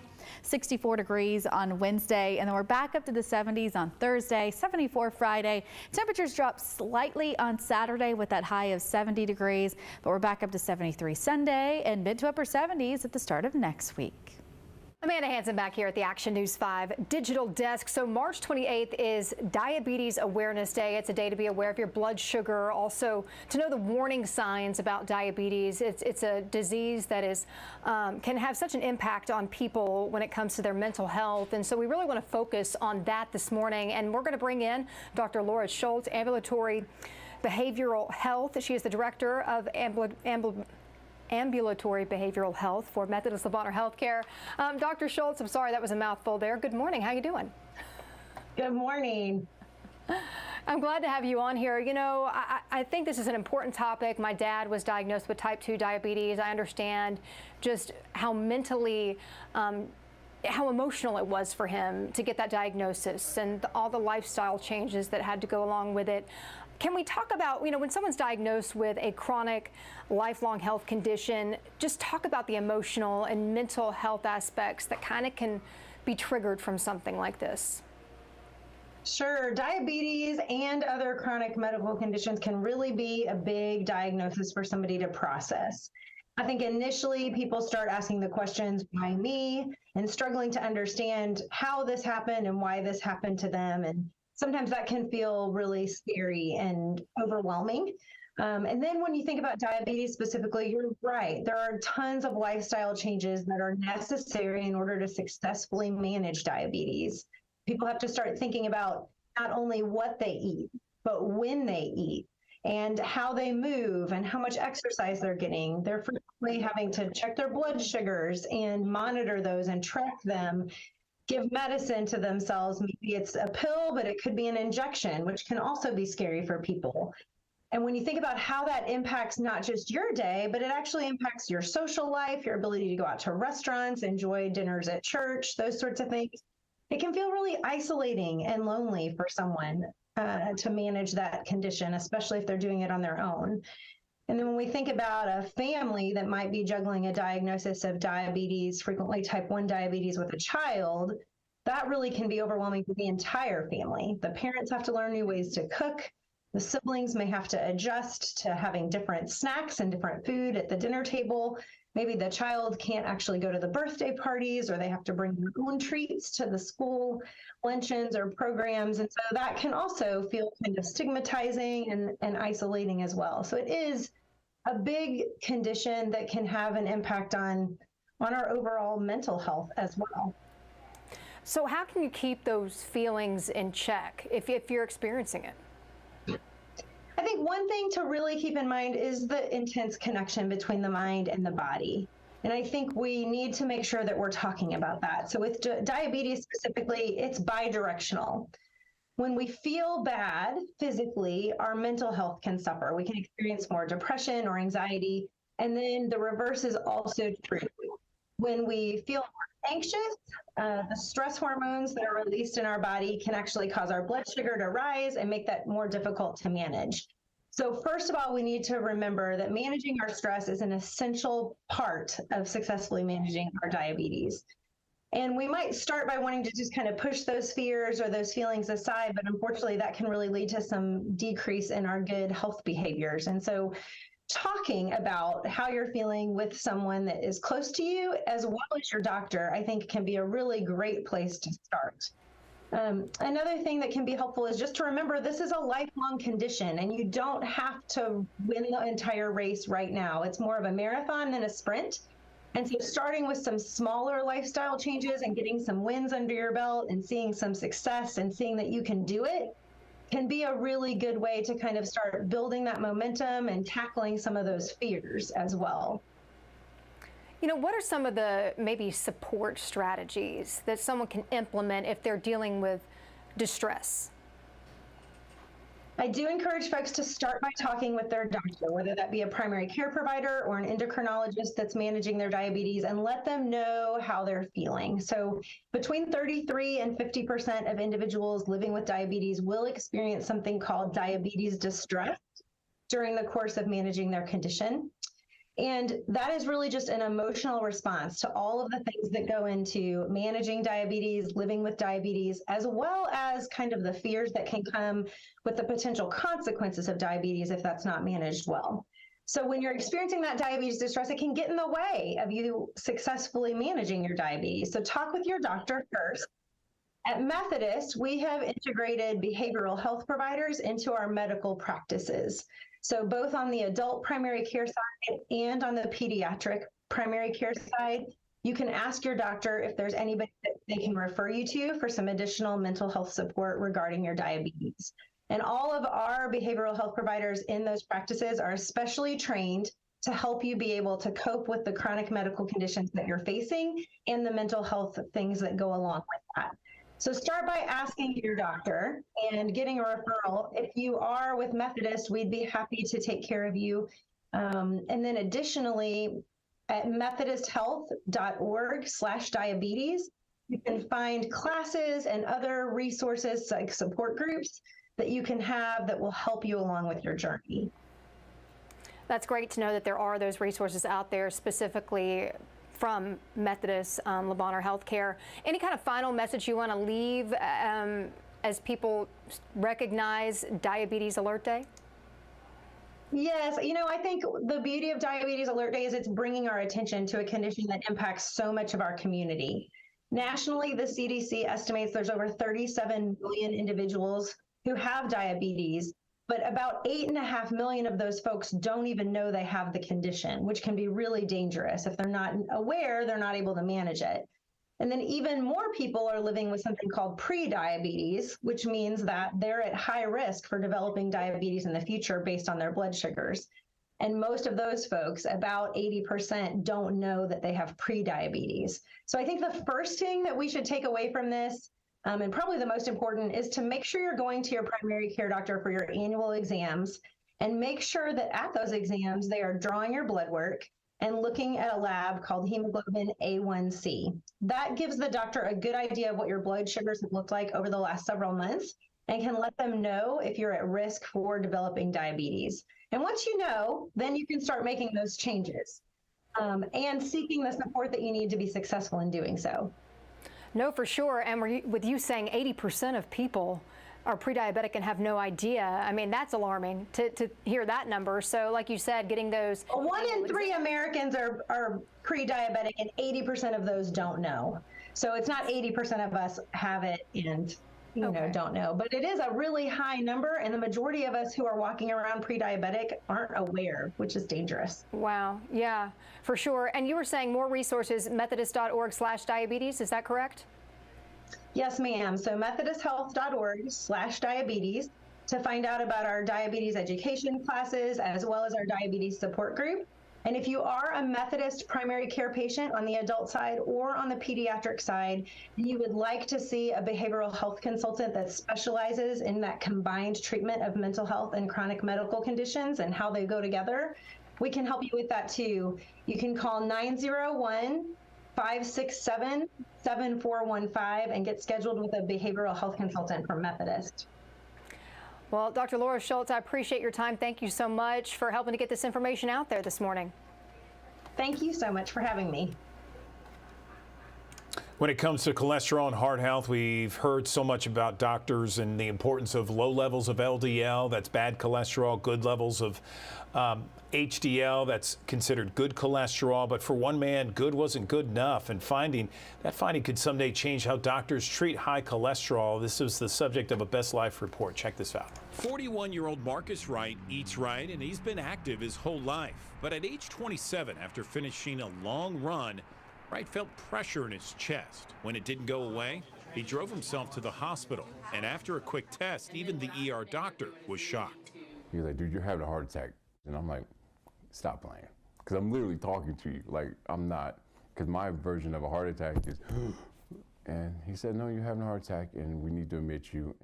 Enter cardiovascular researcher Sarah Koenig and her colleagues. They had identified a rare genetic mutation that affects how so-called good cholesterol works in the body. We did whole genome sequencing and we identified variants in the gene SCARB1. The researchers asked Wright if they could test his DNA, and he agreed. So the specific gene mutation that he has resulted in basically a non-functional good cholesterol. So even though it was there, it wasn't doing its job. Koenig and her colleagues are now screening hundreds of existing drugs to see if any might work as a therapy for people with this genetic mutation. In the meantime, Marcus is proud of the role he's playing in the study of genes and cholesterol. My situation helps them in the future. It's all worth it.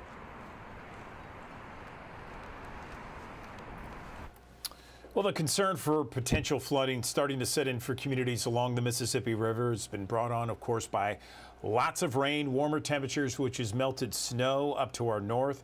Charmaine Nero has more details on this issue. With the spring season here, many cities along the Mississippi River are preparing for potential flooding, with many businesses hoping for the best but gearing up for the worst. Yeah, so 2001. A flood height marker along the Hastings River Walk shows just how high the Mississippi River rose in years past, with historic flooding in 1965 causing the river to crest at a record 26 feet. But think about how high this has to come. Jennifer Malesio, the co-owner of Lock and Dam Eatery, looks forward to the changing seasons. The second it hits 50 or 55 and sunny, everybody wants to be outside. She worries the warmer weather may also bring the potential for flooding. Her restaurant opened in 2014 when she says floodwater covered most of the walkway seen here. Oh yeah, so 2014, but that went to, maybe there was a burst when this happened. According to the National Weather Service, the latest flood outlook for the Mississippi, Minnesota, and Chippewa River basins remain well above normal. Experts say the very high snowpack for this time of year has remained in place over the last 2 weeks. The record snow, that's always the concern. Patterns for next week show a slow melting period through the end of March, but the threat of flooding depends on how much rain we get as we move into April, according to experts. Sometimes it's all the way up here, and then all of a sudden it just kind of, slowly goes away. But in the meantime, business owners like Malesio are keeping a close eye on the river and staying alert. We're lucky we're high enough, but there is, it does start to cover our walkway, and it covers some of the deck down there. And it's just something you have to watch out for. If you're getting a tax refund this year, it's a good idea to go ahead and plan out how you might want to spend that money. Rachel DePompa spoke with an expert about ways to make that windfall work for you, and it might be a little bit lower than you anticipated. Watch. Getting a big check back from the government, it can be fun, but Nathan Grant, a senior finance industry analyst with MoneyTips.com, says you really need to plan out how you're going to spend every dollar of that refund. Two of the most common ways are to pay off high-interest debt like a credit card, or by using the money to replenish your emergency savings account. He says both of these options are great, but it's also okay to use a portion of the money for something like a home improvement project. While it might not be maybe the best thing that you want to do, getting it out of the way when you do get money from something like a tax return, it might prevent future headaches, because it might be one of those things that as you put it off, the risks get higher. Grant says it's also okay to let yourself do something fun with your tax return, or maybe use some of that money to buy a want instead of a need, especially if it's something that's going to help you down the road. Sometimes it is nice to use a tax return for something like funding travel, or getting maybe like replacing a phone or a computer that's old, where it's like, yeah, you need to replace it, but it's kind of more of a want than a need. Whatever idea you come up with for your tax return, think about it before you act. And if you stick with the tried and true paying down high interest debt, he says that will benefit you the most in the long run. With This Watching Your Wallet, I'm Rachel DePompa.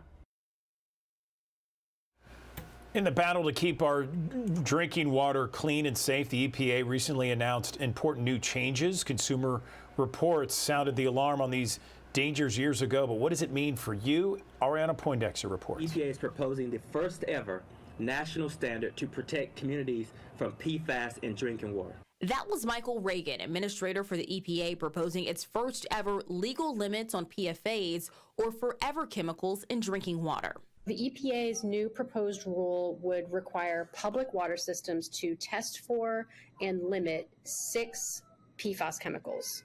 2 of the worst offenders, PFOA and PFOS, would be limited to levels of just 4 parts per trillion for each one of them, whereas the EPA's previous guideline, which was purely voluntary, was 70 parts per trillion for both of them combined. PFAS, also known as forever chemicals because they essentially never break down naturally, are often added to products to make them waterproof, stain resistant, or non-stick.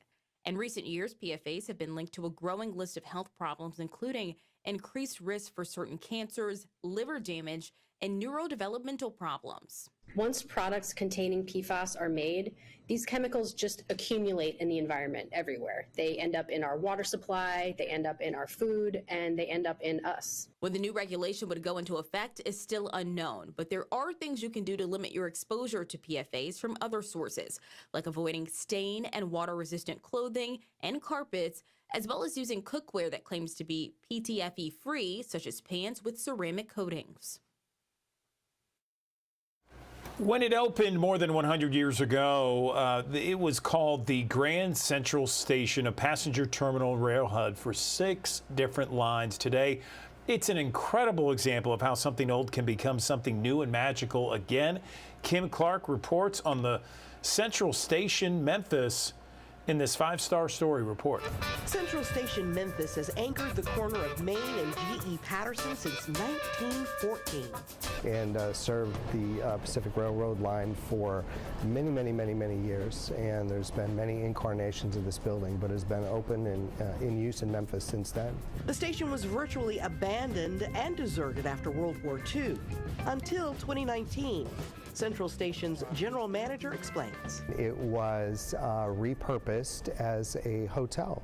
So it's a Hilton Curio flagged hotel. It's a great story and a great partnership between Kemmons Wilson, McLean Wilson, and Henry Turley, the city of Memphis, Amtrak, MATA, all really in partnership to repurpose this area, which in total was about 17 acres of property, to convert that into this hotel.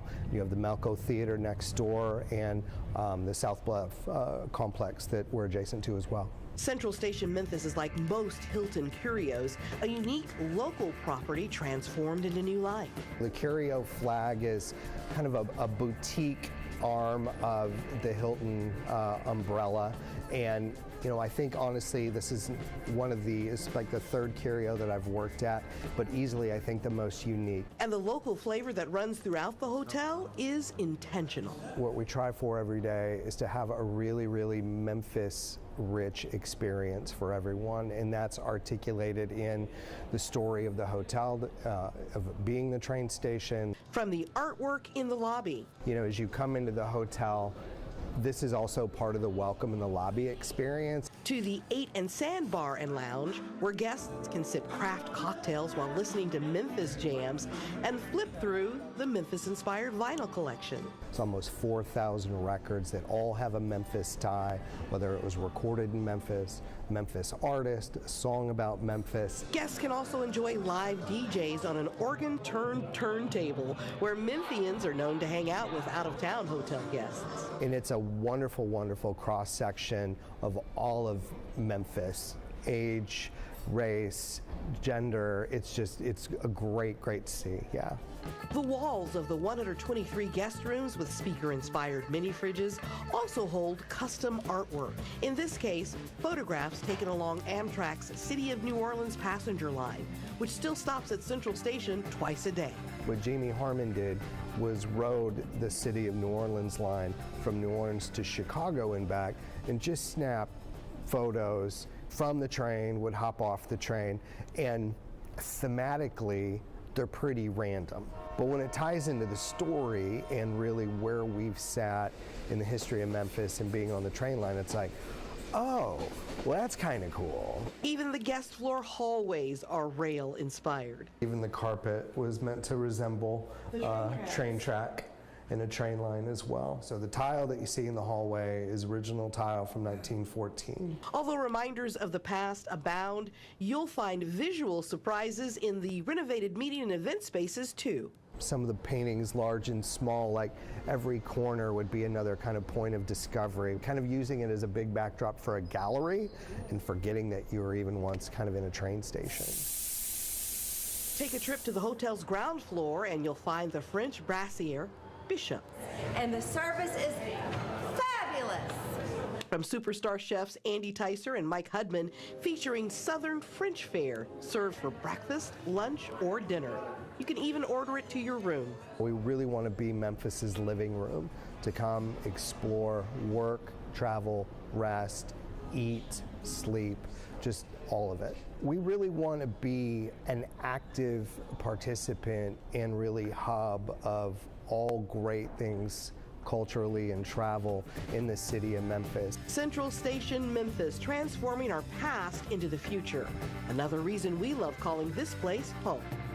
In the South Main Historic District, Kim Clark, Action News 5.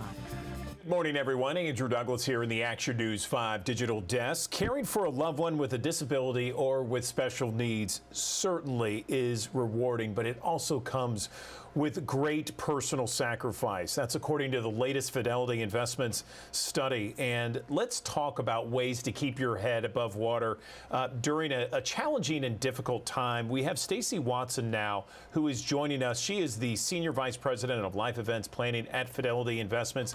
Stacy, good morning. How are you? Good morning. Thanks for having me.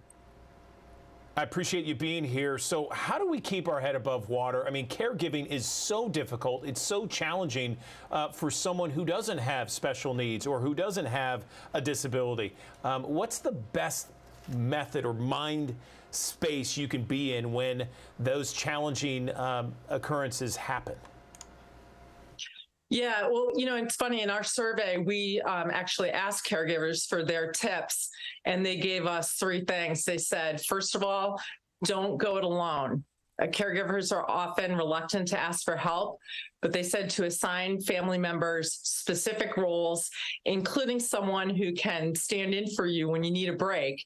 They also said to practice and make time for self-care, because 7 in 10 caregivers say they neglect their own needs. But that little bit of consistent self-care can really prevent burnout. And then they also said to leverage people who have been there and done that. There are a lot of online and local community groups that can be a great source of information. You know, I remember when my father-in-law lived with us the last 5 years of his life. He had dementia. It was very, very challenging for my wife. We had small kids at the time. And I think one of the hardest parts was that she didn't have that kind of support group. She was an only child. She really didn't. And I think if she had that support group, it would have been better for her.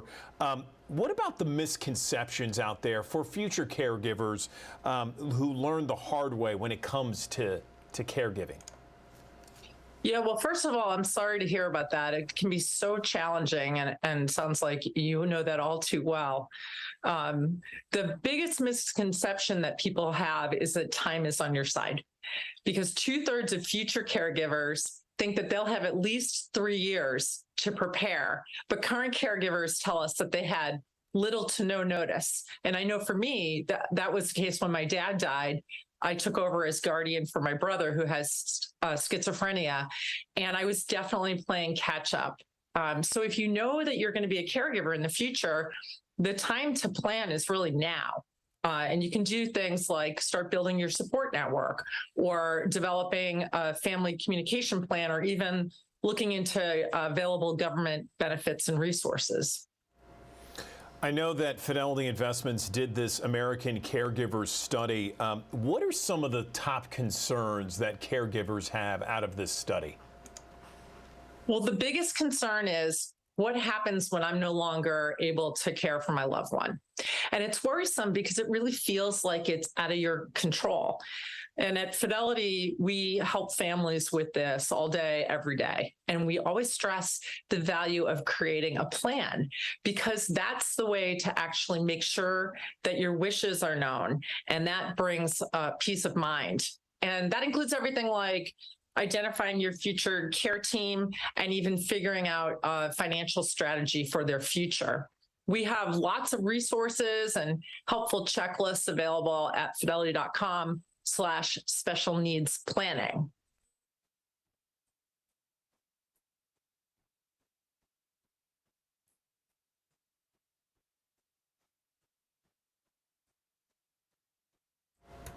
Sorry about that, Stacy. My mic wasn't working. How do the events of the pandemic, and especially those over the last year, how does that affect and impact caregiving, especially those with special needs?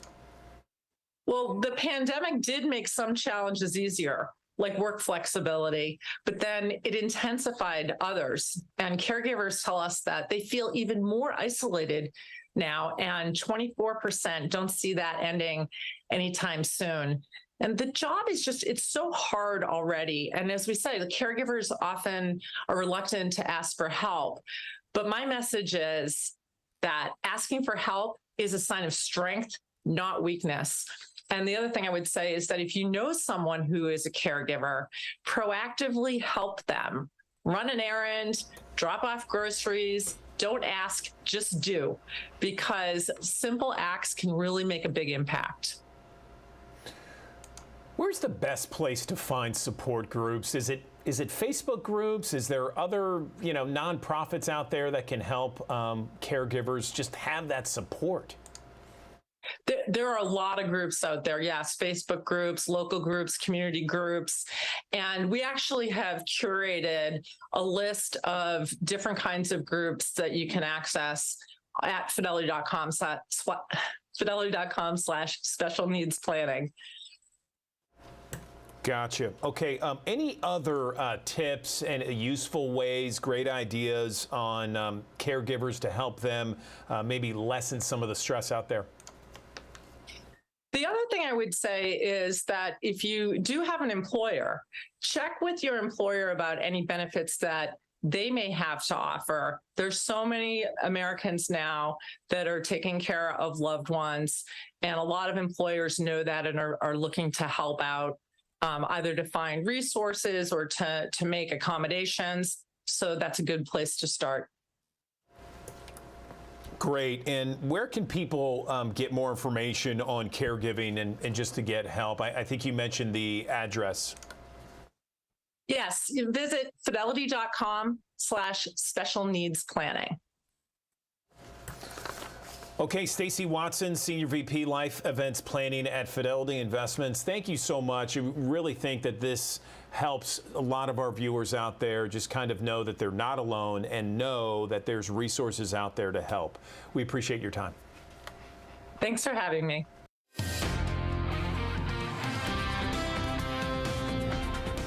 Hey, good morning. We had a weather system move through early this morning, and when most of us were actually probably still sleeping, but now that rain pushing into Middle Tennessee, we're done with the rain and clouds will be moving out as well. So by lunchtime, we're in the upper 50s, 62 degrees at 3 o'clock, upper 50s at 5, and down to 56 at 7 o'clock tonight. We'll have a breezy north wind at about 20 to 25 miles per hour this afternoon. You could see them spike as high as close to 25 at 2 o'clock this afternoon. That's bringing in cooler air today. We dry out for several days, but then by Friday, our next cold front arrives. It'll bring a 70% chance of rain.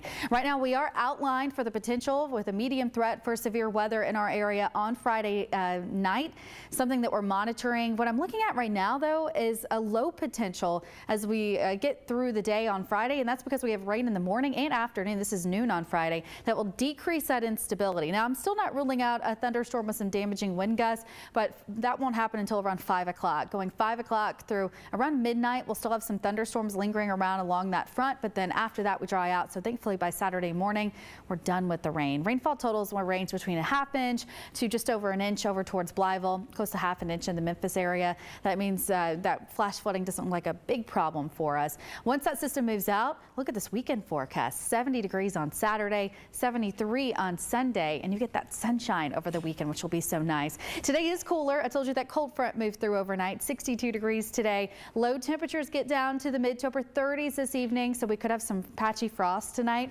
64 degrees on Wednesday, and then we're back up to the 70s on Thursday, 74 Friday. Temperatures drop slightly on Saturday with that high of 70 degrees, but we're back up to 73 Sunday and mid to upper 70s at the start of next week.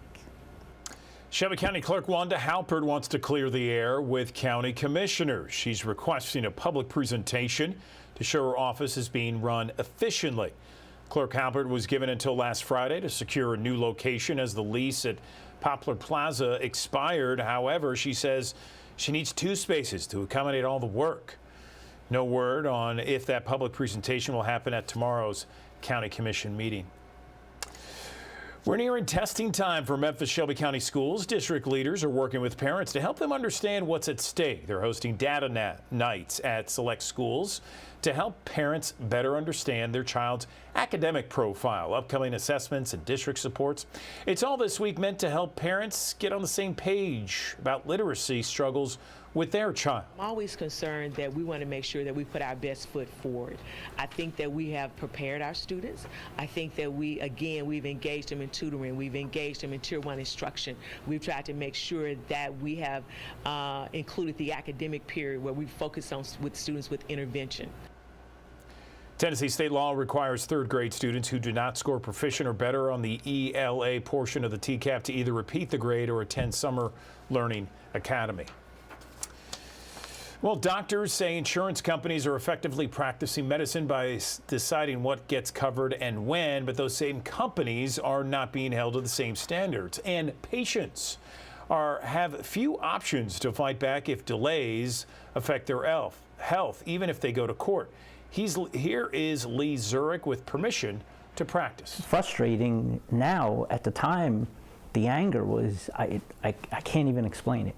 You know, even on her part. Val Valentini says his health insurer failed his family.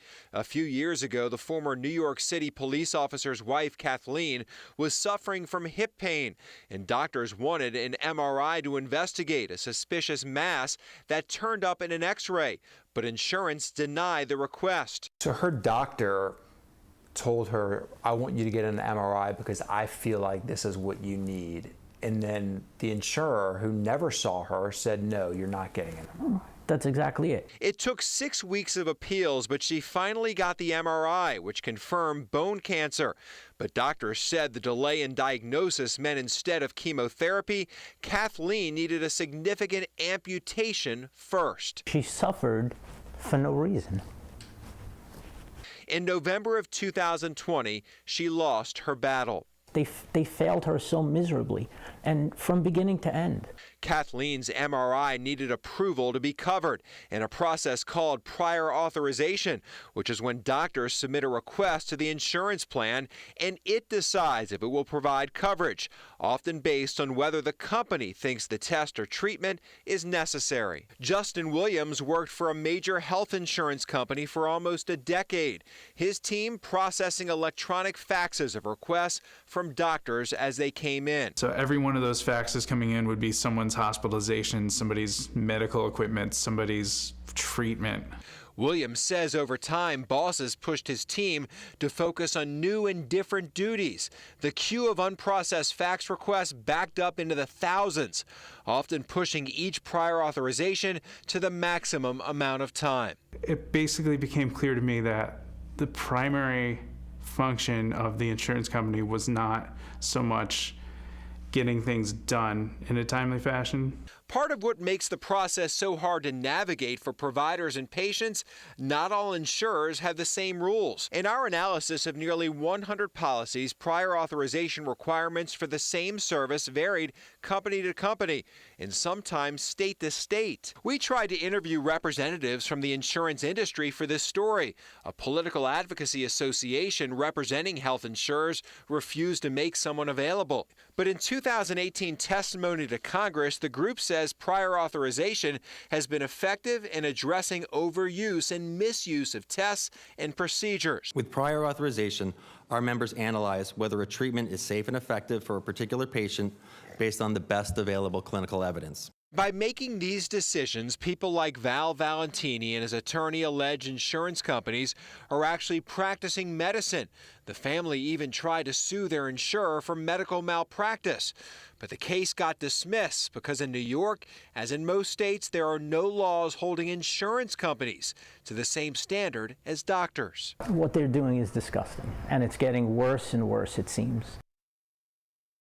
Well, how about this? Have you heard? Memphis employment law attorney Alan Crone just released his book. It's called The Law at Work. And we have a treat for you today because he's joining us here at the Action News 5 digital desk. If I can get him up here real quick.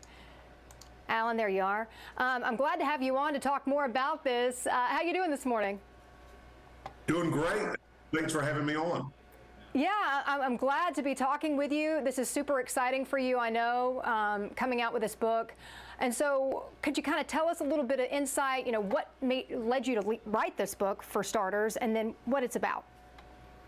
Well, I wrote the book because I wanted people to be able to understand complex employment laws in a easy to understand format. So I went through a lot of the basic concepts, and it's a way that folks can read it and get an idea about what their next steps should be. Good stuff. And so let's talk a little bit more about some of the common workplace conflicts that people deal with. Well, there are all kinds of conflicts that arise at work. Some are illegal, some are just frustrating and difficult to deal with. And that's one of the things that I talk about in the book, is how to recognize the difference when you should go see a lawyer, or maybe when you should go to your HR department, or sometimes even go to a therapist to kind of understand the psychological dimension that's going on. Employment at will is the doctrine that says you can be fired at any time for any reason. And so there are exceptions to that, but they're pretty narrow exceptions. And, your employment relationship is one of the most important relationships that you have. And you need to know how to deal with conflicts as they come up in the workplace. We have thousands of people that watch us here on our digital live stream. If they're saying, hey, I'm dealing with one of those issues that you're talking about, what is the first step that they should take? Well, the first thing they should do if they're having an issue at work is to try to resolve it internally if they can. Now, it's very important to figure out exactly what's going on. Are they having a problem because it's a personality conflict? Is it maybe a difference of how the work should be done? Or is there something more insidious going on? In other words, is someone discriminating against them or harassing them because of a category that they're in? In other words, are they discriminating against them or harassing them because of their sex or their race or religion or that sort of thing?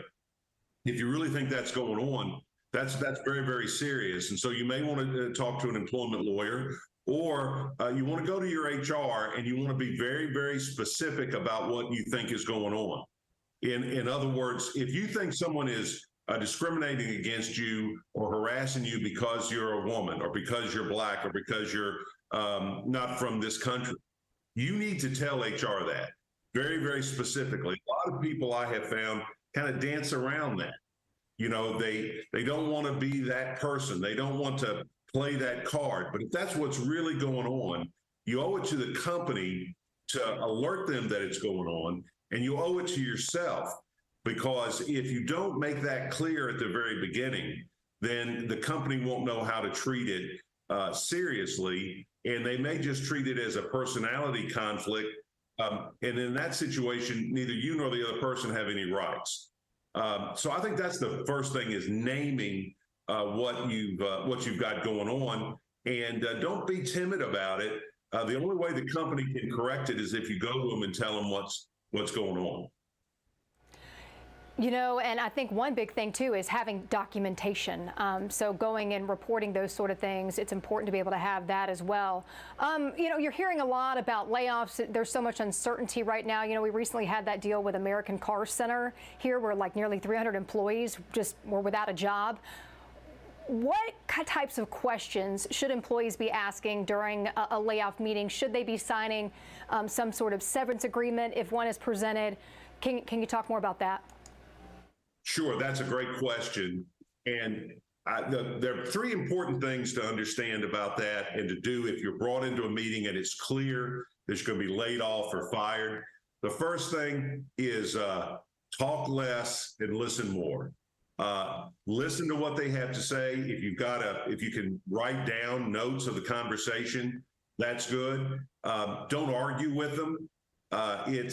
You're not going to change their mind, and it only will just exacerbate the situation. Listen to what they say. Ask them, why am I being fired? What's the reason you're firing me? When they give you the reason, even if it's outrageous or unreasonable, don't argue with them. Just write it down. The second thing that you want to do is don't sign anything. Say, I'd like to take this document with me and have my lawyer look at it. You don't have to make a big deal about it, but if they say, no, you got to sign it right then let it go.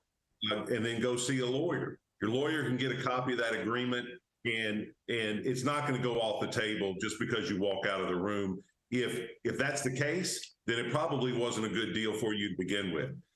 If you're over 40, they have to let you take it, give you 21 days to consider it, and then a 7-day revocation period. So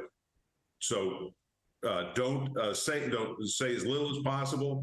Don't sign anything. And then the third thing is when you leave, go see a lawyer about it. A very important part of it is try not to take it personally. I know that is extremely hard. When you're in that meeting, particularly if you really don't see it coming, it hits you like a ton of bricks. But it's deeply personal to the person being fired, obviously. Those feelings, that emotion is not going to resolve itself in that meeting. And just try to get through it without saying or doing anything that you might regret later. So say someone's been terminated. How do you know if it qualifies for wrongful termination? Well, you really don't. That's kind of the problem. But if you suspect that you're being fired because you're in a protected category, in other words, you're Black, you're female, you're not an American citizen, you're not your national origin, your religion, your age, those sorts of things, then you want to start thinking about, all right, what are all the reasons why I think that? What are what's the conduct? What are the statements? What's going on that makes me think this is the reason that the real reason I'm being fired, and write those down. It also could be because you engaged in certain protected activity.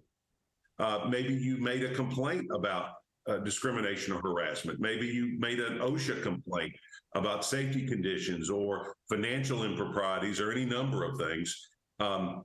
If you're retaliated against for engaging in that conduct, then you might also have a wrongful termination claim. If you know in your heart of hearts that, well, the reason I'm being fired is, Betty doesn't like me and it's just because we've had a personality conflict, or I'm getting fired because I've got a new boss and he wants to bring in someone he's worked with before, or it's a matter of office politics, that can be a tough climb. But what you really need to do is go and talk to someone like me or another employment lawyer and tell them the whole story. And that lawyer can then help you determine whether or not you've got a wrongful termination or it's just an unfortunate termination.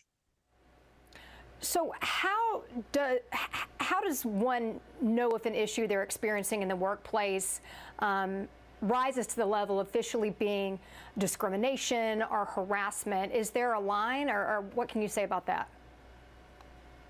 I'm sorry, repeat that. When you talk about someone dealing with an issue in the workplace, how do you know it rises to the level of making it an official type of harassment or discrimination? How do you know? Is there kind of a line that's drawn to be able to figure that out?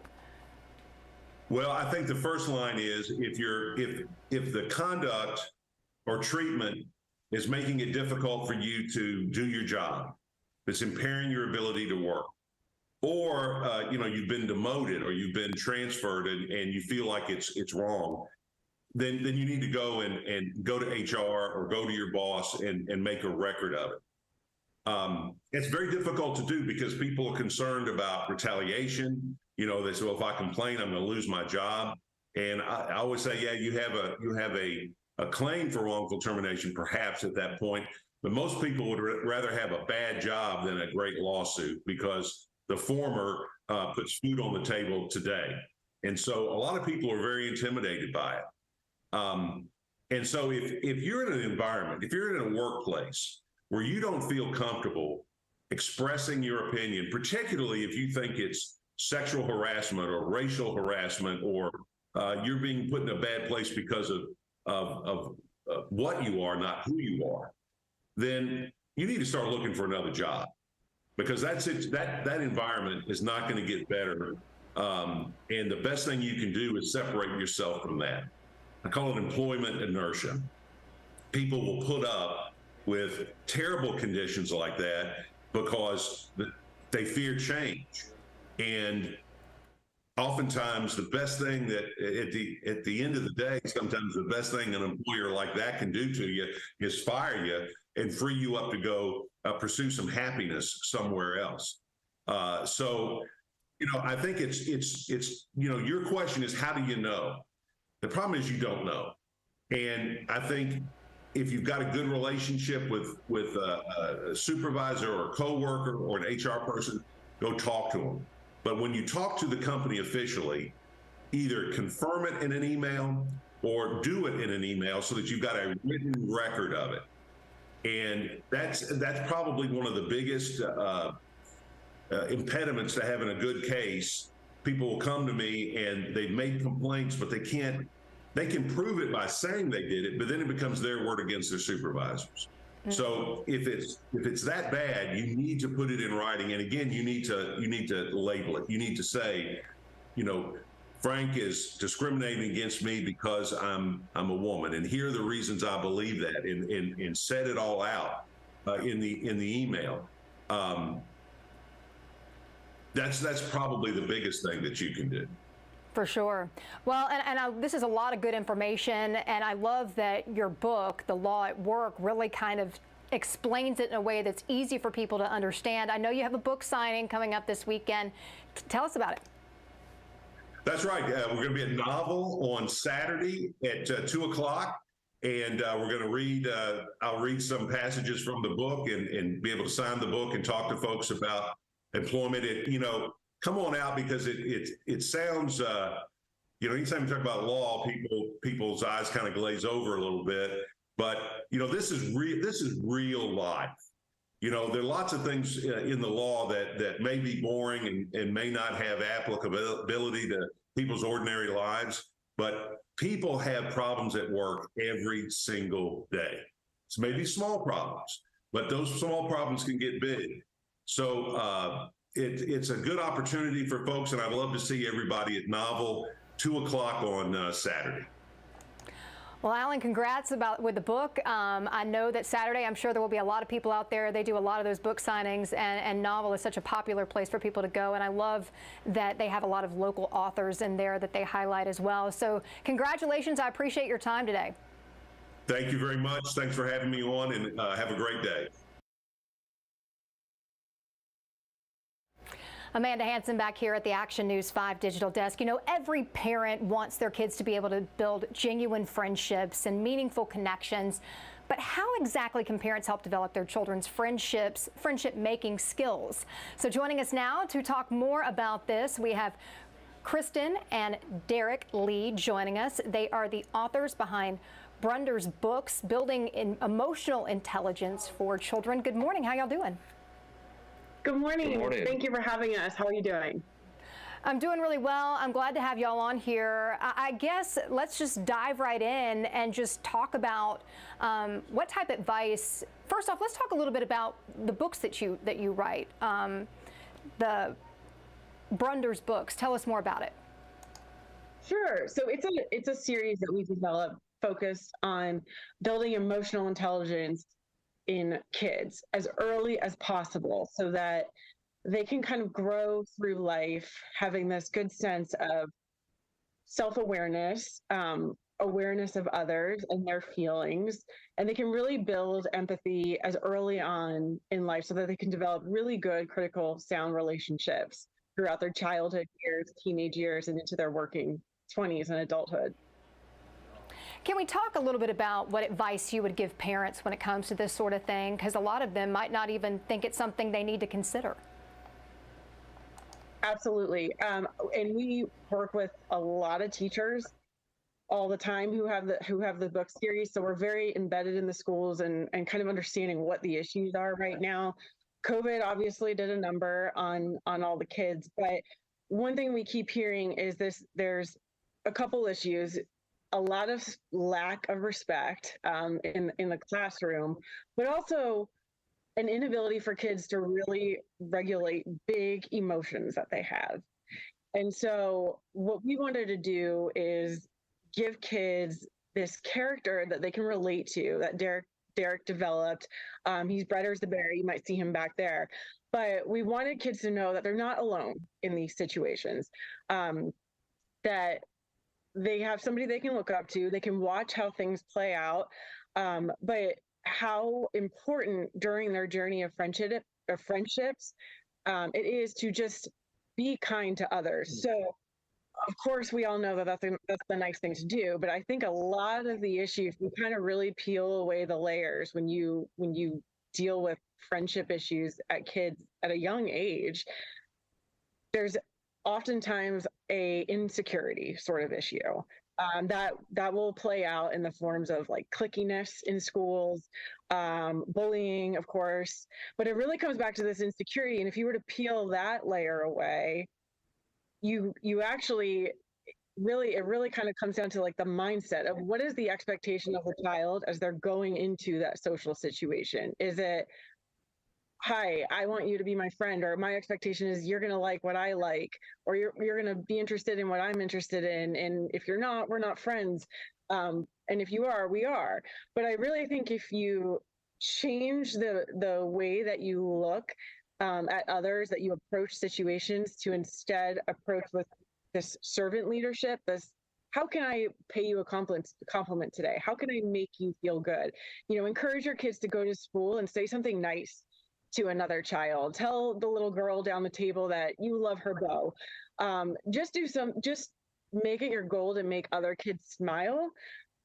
That in turn is going to develop, it's going to turn into friendships down the road. And I think it takes that pressure off of kids, which will release some of that insecurity that you see growing up through life. For sure. And, you think to yourself, you said, it's so important to start talking to your kid and helping them to develop these types of social skills early on. Is there ever a point where it's too early to start doing that? I mean, can you start as young as, when they start talking and going into daycare and things like that, where you're having these sort of conversations? Absolutely, as early on as possible. I mean, you always hear about kindergarten readiness, and that's the toddler, preschool, pre-K years. Is that if you can go in instilling those good behaviors, character development at that age is so important. That's why we're doing this. The earlier and the more organic you can instill this into a child's life, the better set up they're going to be on the academic side, on the learning side. So as soon as they're engaging with other kids, even if they're 2, I mean, that's not even too late. You want to do it as early as possible so that it becomes a more natural, just a natural way of life and engagement for them. And I think it's so interesting that you brought up the pandemic and just how much that impacted kids, because we even had done stuff where we're talking about, a lot of these kindergartners and first graders, they never have actually been in an actual classroom trying to learn. And so trying to figure out and navigate like how you're supposed to behave in a classroom and then interacting with other children. And so it's really relevant to be able to start developing these skills young. And I guess I want to ask, you were mentioning parents teaching their kids these sort of things. How important is it for the parent to make sure they're also setting that good example when it comes to those social situations? Yeah. Do you want to take it? Would you like me to? No, go for it. Oh. I was going to say something. Yeah, they're always watching.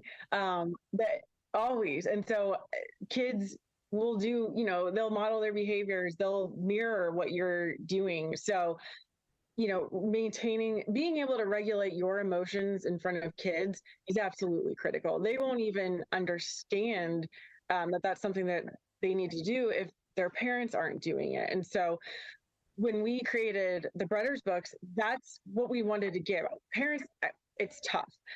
They have a lot going on, and especially coming out of COVID, they're trying to juggle being a parent, teacher, and work at the same time. And so that's why we wanted to create a tool, a very engaging one for them to use with their kids, that actually, if you look at it, you'll see that there's very calming, soothing tone and colors to it. And we did that on purpose because we just felt like in a world of a lot of overstimulation, for adults and kids, we need to just kind of bring it down a notch and remember humanity and what it's really made of. And relationships are at the absolute heart of that, and how we treat one another. And I think that's such a big topic right now as well. And I love the character. He's so cute. I guess let's talk a little bit about, what do you want to kind of leave parents with? I love that the book helps to be a guide, and it's such an educational tool outside of just entertainment. Derek, do you want to talk about it? Yeah, I mean, my main focus, at least for the illustration job, is to even just engage the kids visually. So if they're struggling with reading, or they just really have to stay focused on what it is that we're trying to teach them, we want to do it in a fun way. So like what Kristen was mentioning earlier, we really use Brothers as a visual learning tool to help children watch and see mistakes that Brothers makes that they can use as learning opportunities. So we're just trying to find fun ways to really engage with the children. And I've been blessed with this kid at heart imagination. So I feel like I can really connect with the kids at all ages, even grown-ups that really appreciate the work, to just, really jump in on the task at hand that we're just, what we're trying to teach in a fun way.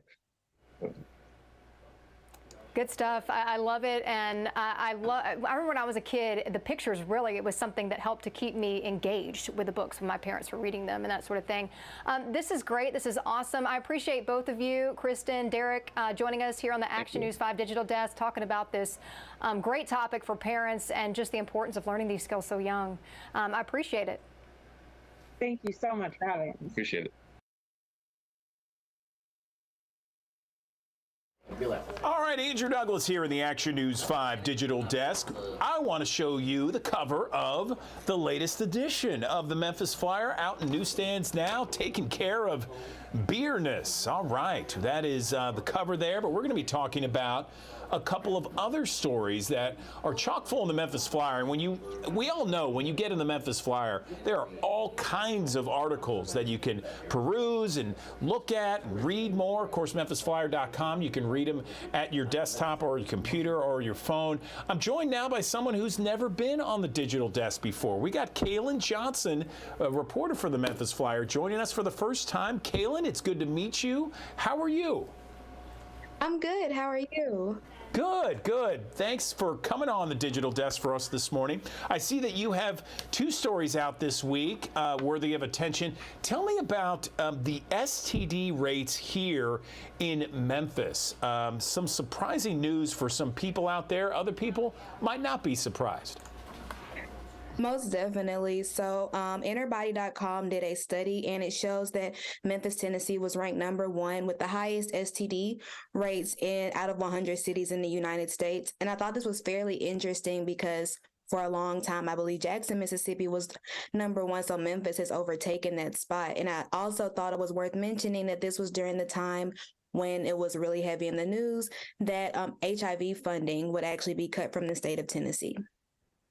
So that's interesting, Kaylin, because it's like you just mentioned. I remember hearing Jackson, Mississippi was the top spot, and then Memphis overtook Jackson.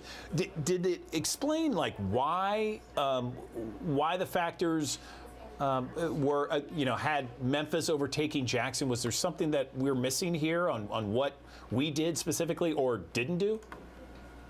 Well, I think one of the things that they really focused heavily on is that the STD burden is not equal in all of our cities. And one of those things was basically saying that minority populations are basically more susceptible to these HIV and all these other STDs.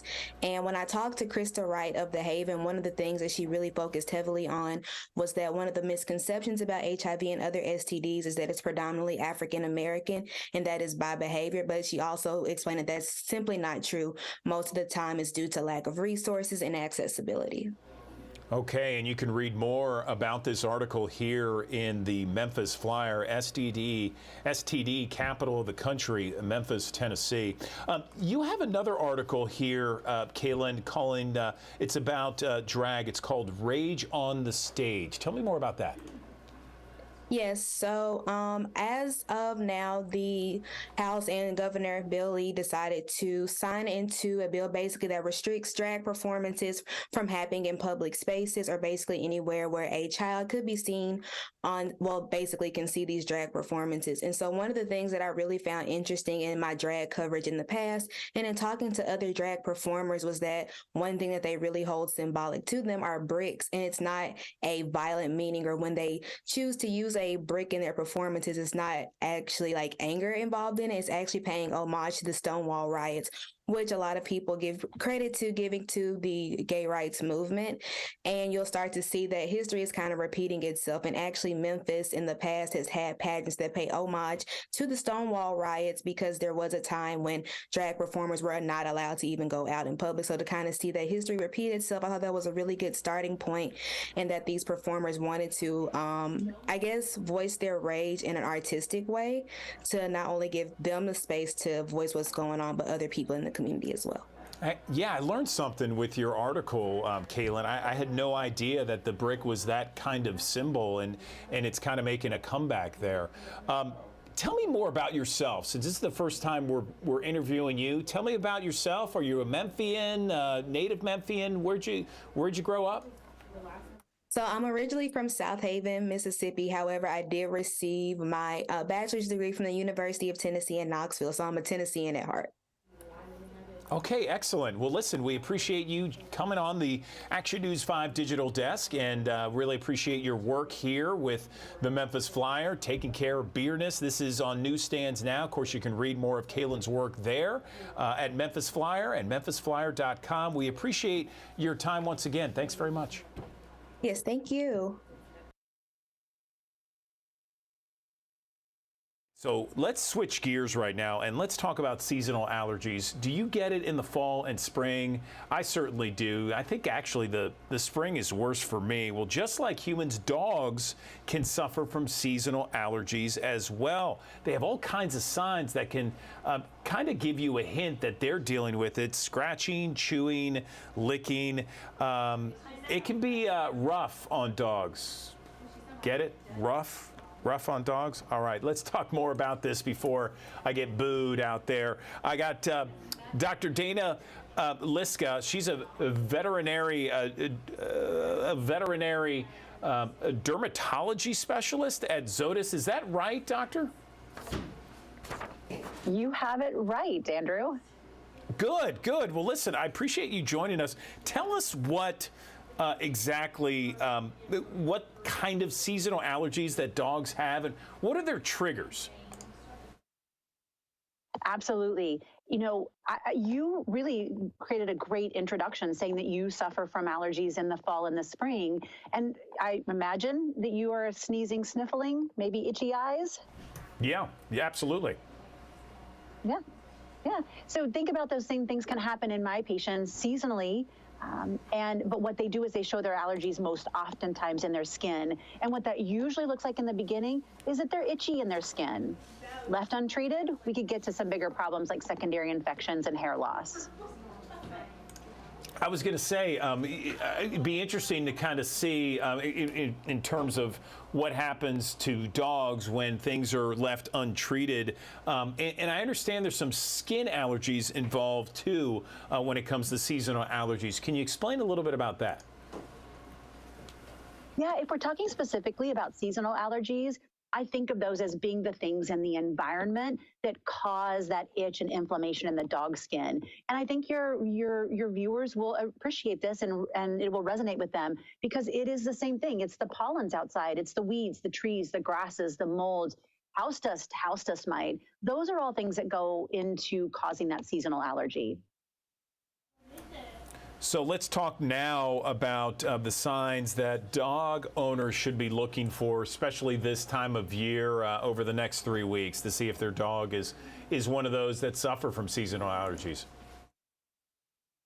Absolutely. I imagine it's starting to warm up down there in the Memphis area, just like it is here in Dallas. And while we relish that warm up, it does bring the allergies out. And so what I want your viewers to think about is just recognizing that their dogs might lick or scratch or just even do a little bit of chewing, and that's natural. But when they sense that it's excessive, so it could be scratching, rubbing, rolling, biting, chewing, ear scratching, head shaking, all of those things can be a symptom of allergy. And I want your viewers to think, if my dog is having problems in its skin, I've got to get it in to see its veterinarian. So we've kind of identified the problem here. Let's talk about solutions, the best way to relieve a dog, perhaps a dog's itch. Absolutely. Do not delay. Get your dog in to see its veterinarian. Your dog's veterinarian is the best person to assess the skin at that time, maybe do some very simple, non-invasive tests, and then be able to sit down and talk to you about options for therapy. And that's the beauty of the modern medicine era that we live in, that there are options. One of the options that we offer at Zoetis that we are so very proud of is an FDA-approved therapy for dogs with itchy skin, and it's called Apoquel. And what I appreciate so much about it is that it starts working within 4 hours to relieve that itchy, inflamed skin, and also helps control that itch within 24 hours. You know, we broadcast to thousands of people that tune into the Digital Desk each and every weekday morning. Is there, and I'm sure there's plenty of dog owners out there, anything else you want to say to the dog owners to perhaps remember? And another question I have, is there something like maybe a shampoo that can offer some relief? Yeah, absolutely. So topical therapy is really important with patients with skin disease. Sometimes when patients have skin infections, though, they need a very specific type of shampoo. And so again, it kind of just brings me back to that idea of, if there's a problem in the dog's skin, get that dog in to see the veterinarian so the veterinarian can make that assessment and decide what shampoo would be most appropriate. And again, also what therapies would be most appropriate for the itch and inflammation. Okay, Dr. Dana Liska, a veterinary dermatologist specialist at Zoetis. We really appreciate the deep dive into this and really opening our eyes to seasonal allergies affecting everybody in your household, including our four-legged family members. Thanks so very much. Absolutely. Hey, Andrew, can I share one more thing? Just that deep dive. I would love for your viewers to take that deep dive and go to itchingforhelp.com. Good morning, everyone. The next time you get a checkup or a physical, don't be surprised if your doctor prescribes a walk. Yes, a walk, because studies have shown recently that walking just 30 to 60 minutes a day can drastically improve your health, can also reduce the risk of diseases like diabetes, heart disease, and cancer. Let's bring in Dr. Antonio Gutierrez. He's an American Heart Association volunteer expert to talk more about how a walk can have so many improvements when it comes to our health. Good morning, doctor. Let's talk about some of the health benefits of just walking every day. Thank you so much for having me. This will be a good time to mention that National Walking Day is on April 5th, but you're absolutely right. There are a lot of great benefits for your health when it comes to walking. There have been several studies that show that it can decrease your blood pressure and cholesterol. And if you exercise regularly, you will see an increase in your mood, energy, improvement in your quality of sleep, and a decrease overall in your levels of stress. You know, so many people have watches or rings that kind of measure how many steps they get each day, 10,000 steps everyone's trying to get these days. Is there a certain amount of steps you should get before you see the benefits, or is it something that you just need to get out 30 to 60 minutes a day? So the first thing is we recommend that you start off slow. Do whatever you can, whether that's 5 minutes or 10 minutes, something is better than nothing. Now, if possible, if you can work up to 30 to 60 minutes a day, that would be fantastic. You know, the 6,000 steps is what has been shown to start showing benefits for your health overall. I got you, doctor. What about peripheral artery disease? Tell me what that is and how can we recognize those symptoms? So peripheral artery disease, also known as PAD, is a disease where you get blockages in the arteries of the legs. Just like you get blockages in the arteries of the heart, you can get them in the legs. And this often comes on in people 50 years or older. some of the first signs of you having PAD is you'll start to experiencing cramping and pain in your calves and thighs when you walk, especially if you go up on an incline. You know, that's interesting. I never really heard about that. I'm also interested in the study that said that just 15 minutes of walking a day can crave some sugar cravings out there. Tell me more about that. That's what the benefits of walking. There's a lot of them. You're absolutely right. If you walk at least 15 minutes a day, that's been shown to decrease your overall sugar cravings. Can also increase your creativity by 60%. So if you're in a little rut, you know, at work or need a little bit more energy, go outside and take a short walk. You know, going back to peripheral artery disease, I guess the suggestion is even if it hurts you and even if there's some discomfort, you should still continue walking. Is that right? Tell me why. You're absolutely correct. When it comes to PAD and walking, if you don't use it, you will lose it. So the less you walk, the less you'll be able to walk in the future. However, if you have PAD, what we will recommend is that you walk until you start feeling the symptoms of discomfort. Go ahead and take a few seconds, 20 to 30 seconds of rest, and then get right back at it and walk until you feel these symptoms. Now, at first, you're going to be a little tired, but what you'll find is over time, over weeks, that you will be able to walk without experiencing these symptoms, and you'll also be able to walk further. I know that I've seen some studies where blood sugar levels are drastically reduced after dinner if you walk, you know, after dinner for 30 minutes or, you know, just around the neighborhood, that sort of thing. April 5th is National Walking Day. You mentioned that earlier. Is that the day that there's going to be more awareness to just kind of bringing the need that everyone just needs to walk every day? You know, we just use it as a good day, a good time to get everybody aware of, to get out and just move around, especially if you have, you know, diseases like PAD or any risk factors for PAD, such as diabetes or heart disease. It's a good time to get out. I want to tell you about a report that a majority of Americans say that they are not belonging when it comes to coworkers, when it comes to their community, that sort of thing. It is something that is raising a lot of eyebrows across the country and here in the Mid-South. I want to talk more about this report with Kimberly Serrano. She is director for the Center of Inclusion and Belonging. Kimberly, good morning. Let's talk about the Belonging Barometer and what it is and what it means with regards to this report. Good morning. The Belonging Barometer is a new piece of research that is working to synthesize a lot of the current knowledge about belonging, what it means, what it looks like, and trying to figure out how to measure it. And then taking that measure and applying it to a large survey across the U.S.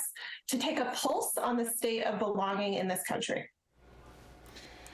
So tell me why it is so important when it comes to belonging in, for example, a workplace environment.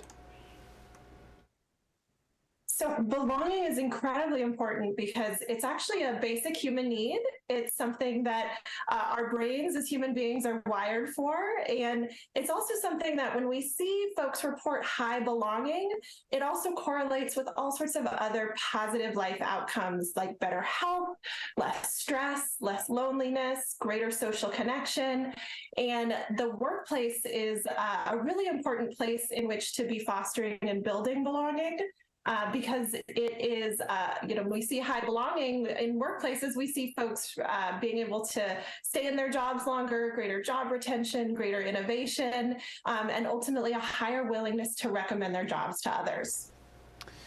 So Kimberly, let me ask you this, because I know that there's this research talking about the state of belonging in the American workplace. How much and maybe the research doesn't suggest this, but how much has the pandemic created any kind of influence, both, you know, positive or negative, with regards to this?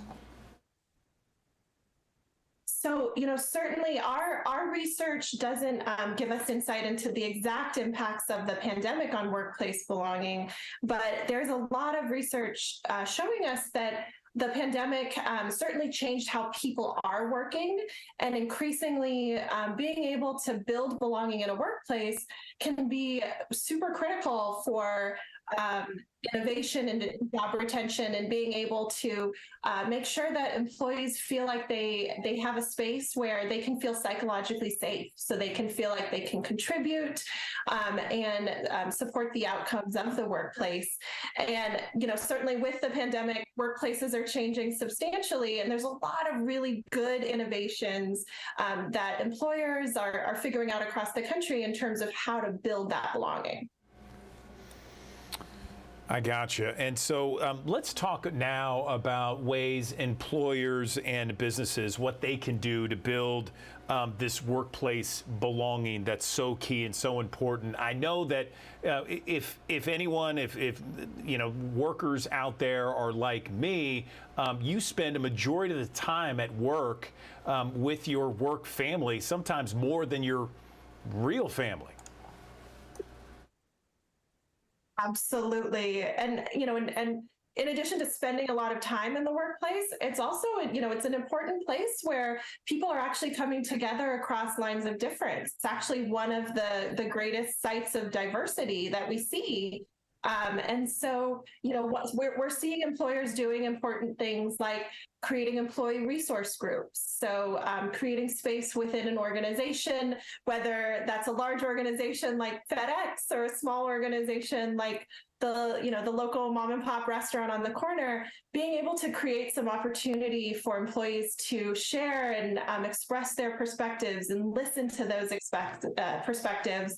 And then, of course, also being able to take good measures of the state of belonging in a workplace. So that way, an employer can know, are we improving, and are we actually changing the material conditions in our workplace? Kimberly, where can we get some more information about this and perhaps of this new research that you mentioned? Is there a place online we could go? So you can go to the Belonging Barometer. You can find it on the American Immigration Council's website, as well as the website for OverZero. Those were two organizations that were involved in conducting the research, and you can download a full copy of the report. Okay, Kimberly Serrano, Director, Center for Inclusion and Belonging. We appreciate your conversation with us this morning. Thank you. Thank you so much.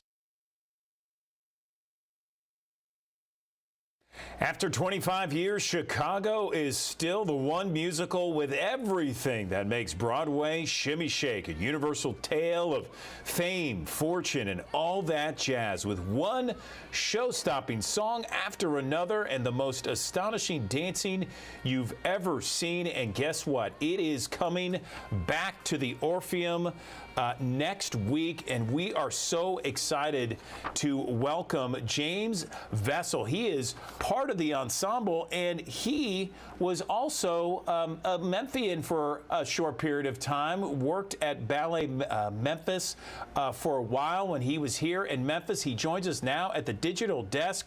James, it's so great to talk to you. How are you? Tell me how you've been. How's Chicago? And tell us when you were in Memphis. Good morning. Good morning. I just want to say thank you so much for having me on this morning. It is such a pleasure to be a part of this iconic show. I joined the show about a month ago, and I have been just like in awe of the cast and the talent, the crew. Everyone is just like so gracious about welcoming me into the cast. I just am enjoying my time here. Going to different cities that I've been to before, haven't been to before, getting to share the art of this show is just such a pleasure. I'm so excited to come back to Memphis. I enjoy my time in Memphis so much, especially working with Ballet Memphis as well. So I'm really, really excited that we get to stay in Memphis for a full week and do a show at the Orpheum Theater, which is an iconic theater. And I always enjoyed performing at the Orpheum. And I worked at the Orpheum for a little bit as well while I was in Memphis. That is awesome. It's a full circle moment, I guess you could say. So tell me about this professional opportunity for you. When you tried out for the part, you got it. What was that? What was that moment like when you found out that you're joining it? Because as you say, this is an iconic presentation that so many people know about for the last 25 years, scores of awards and honors and distinctions, and now here you are, you're part of the cast. Exactly. This process was actually like no other that I've experienced. I sent in a virtual audition where I had to do different dance numbers from the show, obviously the iconic moment of jazz, and I had to do a segment of Roxy. I had to do a singing portion and 3 short monologues. And I submitted that through my agent, and it was maybe a month and a half later when I found out that I was cast in the show.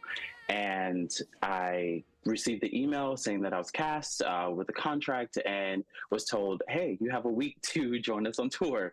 And so I had to pack up my life for 6 months and within a week. And I learned the show within a week as well, and was put in right away.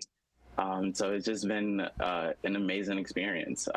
Yeah, one that I have never experienced so far. And I'm learning so much through every show, through my downtime.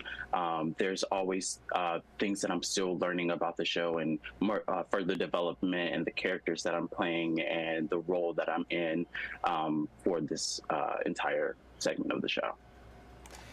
Tell us exactly when we're going to see you on stage, what characters are you playing, and tell us what the response has been so far on the tour. So for the show, I open as an actor, a player in the show. I'm supporting Roxy, I'm supporting Velma, and different parts in the show. And then I come in as a reporter where we're trying to get information from Roxy throughout the show. And then towards the second act, in the second act and later in the show, I start to become the bailiff, where I am supporting the court and trying to get things moved along to get the actors, to get Roxy and Billy to get into the courtroom scene. And then I become the jury, where I am playing 6 different characters throughout the entire scene, and am reacting to the story that's being told for the very first time. So it's very interesting to go in and put on these different hats throughout each scene that I'm playing. So it's a really fun show. That sounds fantastic, James. Tell me how your time in Memphis helped prepare you for this role. My time in Memphis definitely prepared me for this role. While I also was dancing with Ballet Memphis, I did shows with Playhouse on the Square. So I built a theater community there in Memphis. So I'm really excited to see my theater friends as well. I did many musical theater shows while there. So I got to sing and dance and act for about 6 or 7 different shows within my time span in my time spent in Memphis. So yeah, it definitely directed me into going into more of a musical theater Broadway track. And I fell in love with musical theater while I was in Memphis. Actually, my first musical in Memphis was Memphis the Musical at Playhouse on the Square. So it's like really cool that, you know, Memphis just is a part of my journey and getting into musical theater and Broadway. That is fantastic, James. Congratulations on that. Tell us what time period, what time frame did you live in Memphis? 2015 to, I believe, 2018. Okay, all right. There, okay. So for someone who might not know much about Chicago the musical that's coming next week to the Orpheum, what's the best way to describe this show, this production coming? The best way to describe this show is you have a young woman, Roxy, who is wanting to be a star and is willing to do anything possible to make that happen. And along her way, she finds people who want that same thing. And yeah, they end up getting it in the long run. Fantastic.